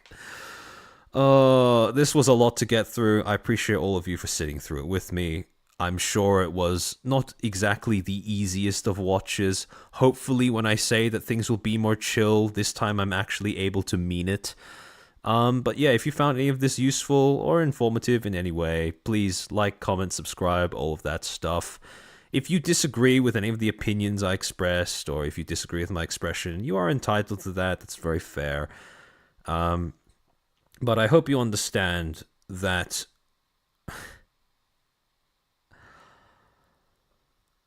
fundamentally what I'm trying to do is criticize practices more than people. Practices, not people. And should the people I criticize drop those practices, I would have no more reason to criticize them.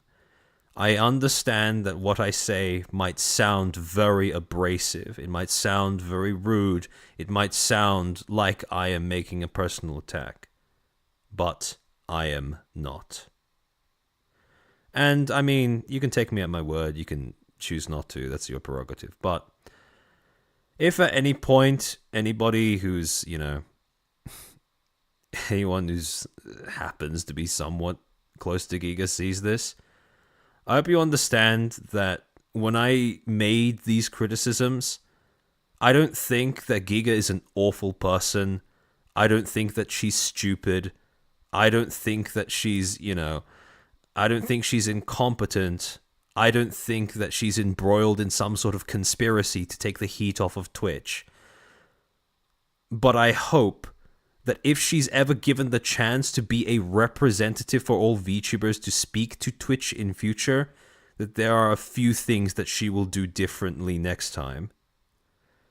And that's about it. Just great. Thank you for being a member for 6 months. And with that, I think I'm going to wrap up. Let me see. Hold on. Let me switch over to the head hort screen. Let me see if there's anybody else who happens to be streaming at this ungodly hour for me. Add.